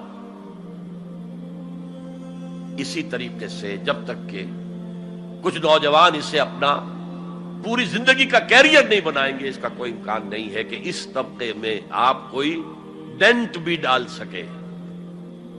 اور اگر یہ نہیں ہوگا تو society as a whole, the state as a whole will never accept any change. اس سے نیچے آئیے، عوام الناس، ان کے دماغ کلین سلیٹ کی طرح ہے، اس میں نہ کوئی خناس ڈارونزم کا بھرا ہوا ہے، نہ فرائیڈزم کا ہے، نہ مارکسزم کا ہے، کچھ بھی نہیں، کلین سلیٹ ہے۔ اس کو واعظ و نصیحت کے ذریعے سے ایسی بات جو از دل خیزت بر دل ریزت، دل سے اٹھے دل پہ اتر جائے، سادہ ترین زبان میں بھی بات کرو وہ قبول کریں گے، بس صرف اس کی ایک شرط ہے، آپ کا عمل بھی گواہی دے رہا ہو کہ آپ واقعی جو کہہ رہے ہیں اس پر خود بھی عمل پیرا ہے۔ یہ اگر پہلی منزل آپ سر کر آئے ہیں تب تو ٹھیک ہے، اگر پہلی منزل آپ نے سر نہیں کی اور آپ شروع ہو گئے مبلغ کی حیثیت سے، تو ایسا مبلغ جو ہے وہ اسلام کو بدنام کرے گا۔ وَمَنْ أَحْسَنُ قَوْلًا مِّمَّنْ دَعَا إِلَى اللَّهِ وَعَمِلَ صَالِحًا وَقَالَ إِنَّهُ مِنَ الْمُسْلِمِينَ۔ اس شخص سے بہتر بات اور کس کی ہوگی جو اللہ کی طرف بلائے اور عمل نیک کرے اور کہے کہ میں بھی مسلمانوں میں سے ہوں، میں بھی کوئی بڑا اونچا آدمی نہیں ہوں، کوئی بہت اعلیٰ تم سے برتر نہیں ہوں، کہ خاص لیول پر جب انسان دینی اعتبار سے پہنچ جاتا ہے تو اب سب سے بڑا فتنہ جو لاحق اسے ہو سکتا ہے وہ تکبر کا ہے، دوسروں کو بنظر استحقار دیکھنا۔ اگر یہ نہیں ہے، سنسیریٹی کے ساتھ اپنے مخاطب کی خیر خواہی اس کے ساتھ آپ بات کر رہے ہیں، تو یہ ہے موعظہ حسنہ۔ یہ میں جو کچھ بیان کر رہا ہوں یہ سورہ نحل کی آیت، ادعو الی سبیل ربک بالحکمہ، یہ ٹاپ لیول کے اوپر حکمت سے، دانشمندی سے، اور حکمت کسے کہتے ہیں؟ عقل کا سفر فطرت کی رہنمائی میں، اس کا نتیجہ حکمت ہے۔ عقل خالص کا نتیجہ فلسفہ ہے، فلسفے کی منزل سکیپٹسزم ہے یا ایگنوسٹسزم ہے، لادریت ہے یا ارتیابیت ہے۔ ثم لم یرتابوا آج ہم نے پڑھا ہے، وہی ارتیابیت ہے۔ تھرڈ لیول ہے کہ ہر معاشرے کے اندر کچھ جنہیں ہم سمجھیں گے کہ گمراہ کن طبقات ہیں، گمراہ کرنے والے، ان کی تبلیغی سول سروس موجود ہوتی ہے، انہیں تنخواہیں ملتی ہیں اسی کی کہ وہ آپ کے نظریے کی نفی کریں اور اپنا نظریہ، اپنا عقیدہ پھیلائیں۔ یہ لوگ ادھار کھائے بیٹھے ہوتے ہیں، یہ سمجھنے کے موڈ میں کبھی نہیں ہوتے، ان کا تو انداز مناظرانہ ہوتا ہے، بس سمجھنا سمجھانا پیش نظر نہیں ہوتا۔ You have to meet them in their own elements۔ اگر نہیں کریں گے تو عوام الناس پر بہت برا اثر ہوگا۔ عوام الناس جو ہیں وہ تو پھر زیر اثر آ جائیں گے ان کے، جیسے کہ پادری فینڈر آیا تھا انڈیا میں، ابھی جب کہ ایسٹ انڈیا کمپنی کی حکومت شروع ہوئی تھی، کلکتے ہی سے انگریز شروع ہوئے تھے، کلکتے ہی سے مشنری ورک شروع ہوا تھا، وہیں پہلا پریس لگا تھا، وہیں اردو کی بائبل چھپی تھی، اور اس نے تمام مسلمان علماء سے مناظرے کیے، بنگال کے، بہار کے، یو پی کے، سب کو ہراتا ہوا، شکست دیتا ہوا دلی پہنچ گیا، اور دلی کی جامع مسجد کی سیڑھیوں پر کھڑے ہو کر اس نے اعلان کیا، اے مسلمانوں، میں وہاں سے یہاں تک آ گیا ہوں، تمہارا کوئی عالم میرا مقابلہ نہیں کر سکا۔ اس کی وجہ یہ کہ ہمارے علماء نہ بائبل پڑھتے تھے نہ تورات پڑھتے تھے. ان کا اصل سبجیکٹ تھا فقہ، اس لیے کہ انہیں سرکاری جو حکومت مسلمانوں کی تھی اس کے اندر قاضی اور مفتی کے عہدے اور قاضی اور خطیب جامع مسجد کے یہ عہدے تھے. تو سول سروس کے لیے جو نصاب بنا ہوا تھا وہاں اس میں قانون کی اہمیت تھی سب سے زیادہ، تو فقہ پڑھتے تھے. اور وہ لوگ تیار ہو کر آتے تھے پوری طرح عربی سے واقف ہے، قرآن سے واقف ہے، تو مقابلہ کیسے ہو؟ اور اگر اس وقت کوئی شخص مقابلے میں نہ آ سکتا. ایک تو عجیب بات نوٹ کیجئے کہ اس وقت اسلام اور توحید کا دفاع کرنے والا سب سے بڑا ایک ہندو تھا، راجا رام موہن رائے. آئینہ تثلیث اس نے کتاب لکھی ہے جس میں کہ ٹرینٹی جو عیسائیت کی بنیاد ہے اس کی نفی کی اور توحید کا اثبات کیا. بہرحال پادری فینڈر کے مقابلے میں کوئی اگر نہ آتا تو کیا اثر ہوتا علماء پر؟ ویسے ہمیں انگریزوں نے فتح کر لیا، ہمارے مذہب کو عیسائیوں نے فتح کر لیا، لیکن اللہ کا فضل ہوا، کرم ہوا. ضلع مظفر نگر کا ایک قصبہ کیرانہ ہے، مولانا رحمت اللہ کیرانوی رحمت اللہ علیہ وہ میدان میں آئے، انہوں نے شکست فاش دی فینڈر کو، بھاگ گیا ہندوستان سے. تو یہ جدال اس کو قرآن کہتا ہے، مناظرہ نہیں، عام لفظ استعمال ہوتا ہے مناظرہ، قرآن کہتا ہے مجادلہ. لیکن اس کے لیے بھی کیا کہتا ہے؟ جدال بھی کرو تو خوبصورت طریقے سے، گالم گلوچ نہ کرو، لوگوں کی توہین نہ کرو، ان کے جھوٹے معبود ہیں تو انہیں گالیاں مت دو، شریفانہ انداز میں بات کرو. یہ 3 لیولز دعوت. ظاہر بات ہے کہ اس طرح کے مناظرے کے لیے بھی اسپیشل ٹریننگ کی ضرورت ہوتی ہے. اگر آپ ان مذاہب کی گہرائی میں نہیں اترے ہوئے، ان کی تاریخ کی جو ہے پورا پس منظر آپ کو معلوم نہیں، ان کے اسکرپچرز کو آپ نے نہیں پڑھا ہے، تو آپ کیسے کریں گے مناظرہ؟ تو یہ 3 سب لیولز ہیں دعوت و تبلیغ کے، جہاد کے، جس میں جان بھی لگتی ہے، مال بھی لگتا ہے. ایک ادعو الی سبیل ربک بالحکمہ for the elite, intellectual elite, والموعظۃ الحسنہ فار دی کامن ماسز، وجادلہم باللتی احسن، اور جدال اور مجادلہ کرو ان کے ساتھ، لیکن بہت عمدہ طریقے سے، خوش اسلوبی سے. اس میں تہذیب ہونی چاہیے، شائستگی ہونی چاہیے. اگر وہ کہیں اس سے نیچے گر رہے تو مت گرنا. 2 لیولز اور 6 سب لیول ہو گئے. اب آئیے اس کا چوٹی کا جہاد ہے نظام کو بدلنا. مارکسزم کو مانا ہے تو فرض ہے کہ کمیونزم نافذ کرو. یہ سخت ترین مرحلہ ہے، اس لیے کہ ظاہر بات ہے کہ خلا تو کہیں ہے نہیں، کوئی نہ کوئی نظام تو ہے، اور وہ نظام اپنے آپ کو ڈیفینڈ کرتا ہے، وہ سٹیٹس کو وہ چاہتا ہے. اس کے ساتھ جو پریویلیج کلاسز ہیں وہ چاہیں گی نظام یہی رہے. اسی کی شاخوں پر تو ہمارے آشیانے بنے ہوئے ہیں، ہمارے گھونسلے، ہمارے مفادات پر زد پڑ رہی ہے. Grid up your lines, resist them. یہ معاملہ ہے جس میں تصادم آتا ہے. نظام تصادم کے بغیر نہیں بدل سکتا. دعوت کے ذریعے آپ سلیم الفطرت، سلیم العقل لوگوں کو کھینچ لیں گے، لیکن لاتوں کے بھوت باتوں سے نہیں مانتے. جن کے ویسٹڈ انٹرسٹ ہیں وہ نہیں چھوڑیں گے. ان میں سے بھی ہو سکتا ہے نکل آئے. ابو بکر صدیق انہی میں سے تھے، عثمان غنی انہی میں سے تھے، لیکن نکل آتے، لوگ نکل آتے. لیکن اکثریت ان کی وہ ڈٹ جاتی ہے. گرڈ اپ یور لائنز، اپنے مفادات کا تحفظ کرو، بچاؤ اپنے مفادات کو. تو تصادم بیکمز انیویٹیبل، انیویٹیبل، انیویٹیبل. اس تصادم کی بھی 3 سٹیجز ہیں. وہی میں نے کہا تھا نا، 3 سب سٹیجز ہر سٹیج پر. پہلی یہ ہے جسے پیسو ریزسٹنس کہا جائے گا. ظاہر بات ہے کہ کانفلکٹ تو انقلابی لوگوں نے پیدا کیا ہے نا. معاشرہ تو بس رہا تھا، غلام اپنے قسمت پر شاکر و صابر تھے، غربا کہتے تھے ہماری تقدیر ہی یہ ہے، ٹھیک ہے، اسی لیے تو مارکس نے کہا کہ یہ اوپیم آف دی ماسز ہے مذہب۔ اس نے کانفلکٹ کس نے پیدا کیا؟ جس نے کہا یہ غلط ہے، یہ نظام صحیح نہیں ہے، یہ ریپریسو ہے، یہ ایکسپلائٹیٹو ہے، یہ ڈسکریمنیٹو ہے، اس میں تقسیم دولت کا نظام غلط ہے۔ ایک طرف ارتکاز دولت ہے، دوسری طرف احتیاج ہے، بھوک ہے، مفلسی ہے، قلاشی ہے۔ جو یہ کہتے ہیں تو گویا کہ ایک تالاب پرسکون تھا، اس نے پتھر تو آپ نے مارا نا، اب جو لہریں اٹھیں گی تو be prepared to face the music. چنانچہ اور مارو ان کو قتل کرو، ان کو جیلوں میں ٹھونس دو، ان کو یہ کرو، ان کو وہ کرو۔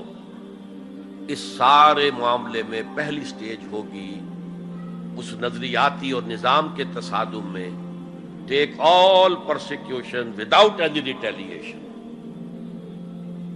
اگر آپ وائلنٹ ہو گئے فرام دی ویری بگننگ تو جو پاور اس وقت ہے موجود، جو نظام ہے اس کو ریپرزینٹ کرنے والی جو حکومت موجود ہے، وہ آپ کو کرش کر کے رکھ دے گی۔ You have to buy time. اور اس کے لیے کیا ہے؟ وہ تمہیں مارے تم جواب نہ دو، وہ گالی دے تم انہیں دعائیں دو، وہ پتھر مارے تم پھول پیش کرو۔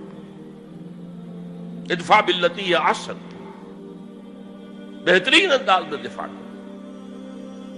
اسے کہتے ہیں پیسو ریزسٹنس۔ حضور کی سیرت میں پورے 12 برس یہ حکم تھا، this was the order of the day, no retaliation whatsoever, no raising of hands even in self ڈیفense۔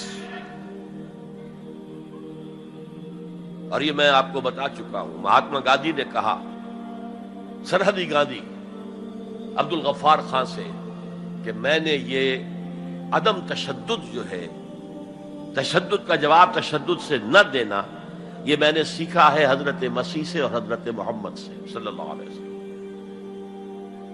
حضرت مسیح کی زندگی پہلی سٹیج ہی پر تک رہی، آگے کی وہ مہم چلی ہی نہیں، اس لیے کہ آپ کو ریسپانس ملا ہی نہیں۔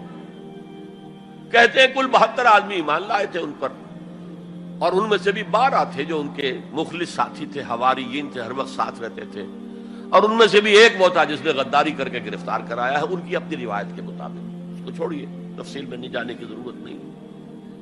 تو بہرحال اس سے اگلی سٹیج کیسے آتی؟ دعوت وہ دیتے رہے، دعوت دیتے رہے، وعظ کہتے رہے، یہ سب کچھ کرتے رہے، سیکنڈ سٹیج تک رہے، تھرڈ سٹیج تک تو جب تک کہ قوت حاصل نہ ہو you can't proceed. If there's no response, you can't go forward۔ لیکن یہ کہ حضور کی زندگی میں اگلی سٹیج آ گئی، ساتھی آئے، انہیں مارے کھانی پڑی، دہکتے ہوئے انگاروں پہ لٹایا گیا، جانوروں کی لاشوں کی طرح ان کی گردن کے اندر رسیاں باندھ کر انہیں گھسیٹا گیا گلیوں کے اندر، سب کچھ ہوا ہے، برداشت کیا، انہیں قتل بھی کیا گیا۔ حضرت سمیہ، حضرت یاسر پہلے مقتولین ہیں، میاں بیوی رضی اللہ تعالی عنہما، سب کچھ ہوا ہے، برداشت کرو، اسبرو، صبر کرو۔ اس کا ایک بہت بڑا نتیجہ نکلتا ہے، اس معاشرے میں جو سائلنٹ میجورٹی ہوتی ہے، وہ سائلنٹ میجورٹی سائلنٹ تو ہوتی ہے، ڈمب تو ہے، ڈیف نہیں ہے، بلائنڈ نہیں ہے۔ وہ بلال کی چیخیں تو سن رہی ہے نا، وہ دیکھ رہی ہے کس طرح دہکتے ہوئے انگاروں پر خباب بن الارت کو لٹایا گیا۔ یہ جو سائلنٹ میجورٹی ہوتی ہے، اب یہ سوچتی ہے یہ ان کے اوپر کیوں یہ تشدد آ رہا ہے؟ کیا بلال نے آقا کی کوئی چوری کر لی تھی؟ کہیں خدا نہ خواستہ خاکم و دہن آقا کی بیٹی کی عزت پر ہاتھ ڈال دیا؟ کیا کیا تھا جو یہ آقا جو ہے امیہ ابن خلف یہ کچھ کر رہا ہے اس کے ساتھ؟ اس کے بعد جب انہیں معلوم ہوتا ہے کوئی جرم نہیں ہے، صرف یہ کہتا ہے اللہ ایک ہے، میں اور اس کے ساتھ کسی کو شریک کرنے کو تیار نہیں، اور محمد اللہ کے رسول ہے، بس جرم ہے تو یہ ہے۔ اب اس کا کیا اثر پڑتا ہوگا اس سائلنٹ میجورٹی کو، اس کا آپ اندازہ کر لیجیے۔ ان کی ہمدردیاں اندر ہی اندر ان کے ساتھ ہو رہی ہیں، اگرچہ وہ گئے ہیں اپنے لیڈروں کے دباؤ کی وجہ سے غزوہ بدر میں، مفتوح تو پہلے سے ہو چکے تھے، جو دلوں کو فتح کر لے وہی فاتح زمانہ۔ بہرحال first stage is passive resistance, صبر محض. سیکنڈ، جب ذرا محسوس ہو ہمارے پاس طاقت ہے، we can risk a direct confrontation with the system، تو اس نظام کو کہیں سے چھیڑا جائے دکھتی رگ کو.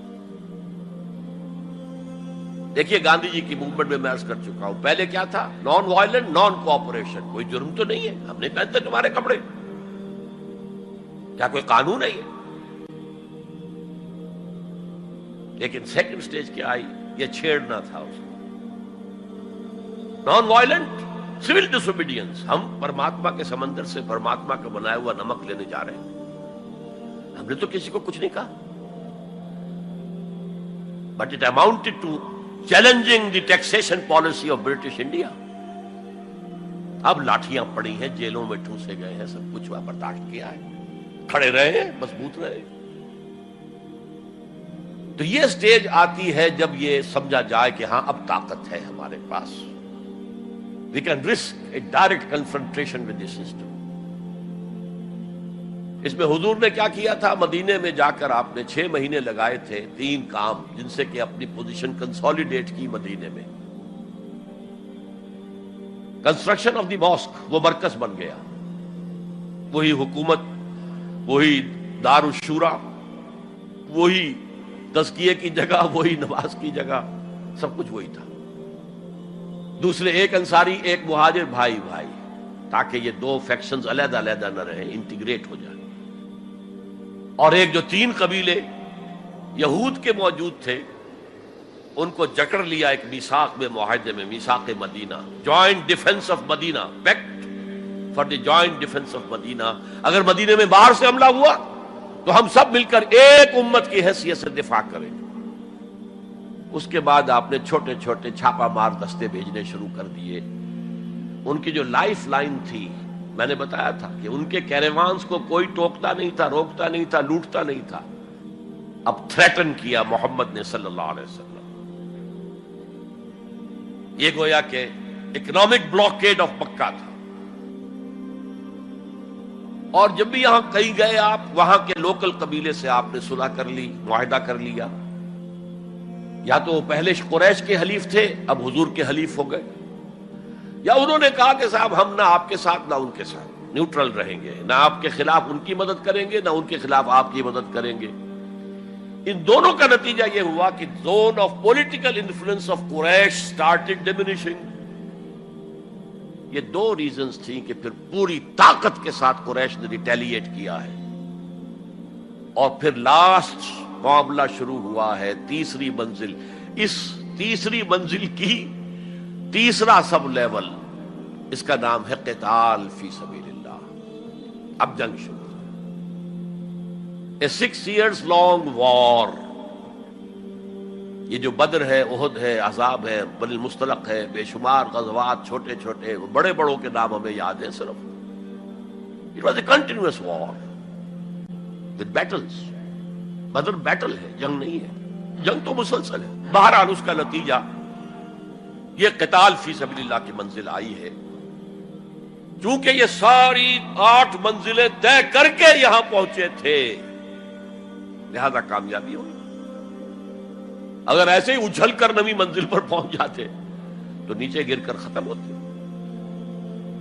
یہ ہے قتال فی سبیل اللہ، اللہ کی راہ میں قتال.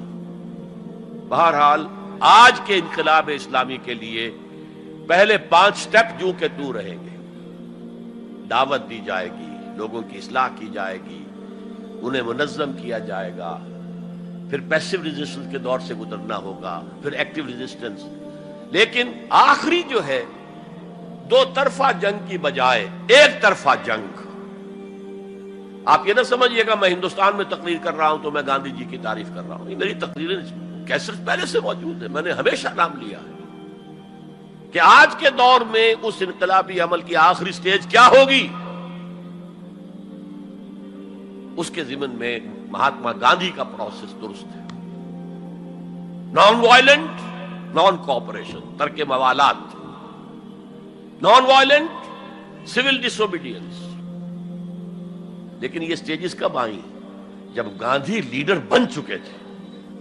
ان کا یہ کہہ دینا کافی تھا کہ بدیشی کپڑا ہم نہیں پہنیں گے اور ہم اپنا چرخہ چلائیں گے. پورے ہندوستان میں چرخے چلنے شروع ہو گئے. لیڈر تو پہلے کوئی ہونا. تو یہ اجتہاد جو ہے اس کو آج ہمیں قبول کرنا ہوگا. ہمارے لوگ کچھ دوسرے راستوں پر چلے ہیں جس کی وجہ سے دنیا کو موقع ملا ہے کہ وہ جہاد کے لفظ کو خوب اچھالیں اور بدنام کریں. حالانکہ جہاد کا یہ پروسیس سامنے ہو تو کسی سلیم الفطرت انسان، کسی سلیم العقل انسان کو اس پر اعتراض کا کوئی بھی حق حاصل نہیں ہوگا. بارک اللہ لی و لکم فی القرآن العظیم ونفعنی وإیاکم بالآیات والذکر الحکیم.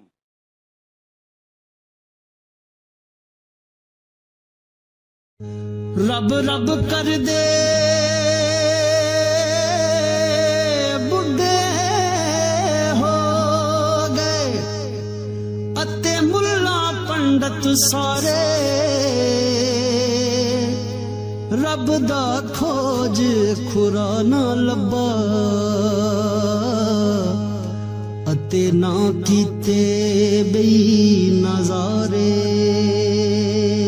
سبحان اللہ سبحان اللہ سبحان اللہ سبحان اللہ. مکھ چند بدے شاشانی مکھ چند بدے شاشانی مت چمکے لاٹ نورانی.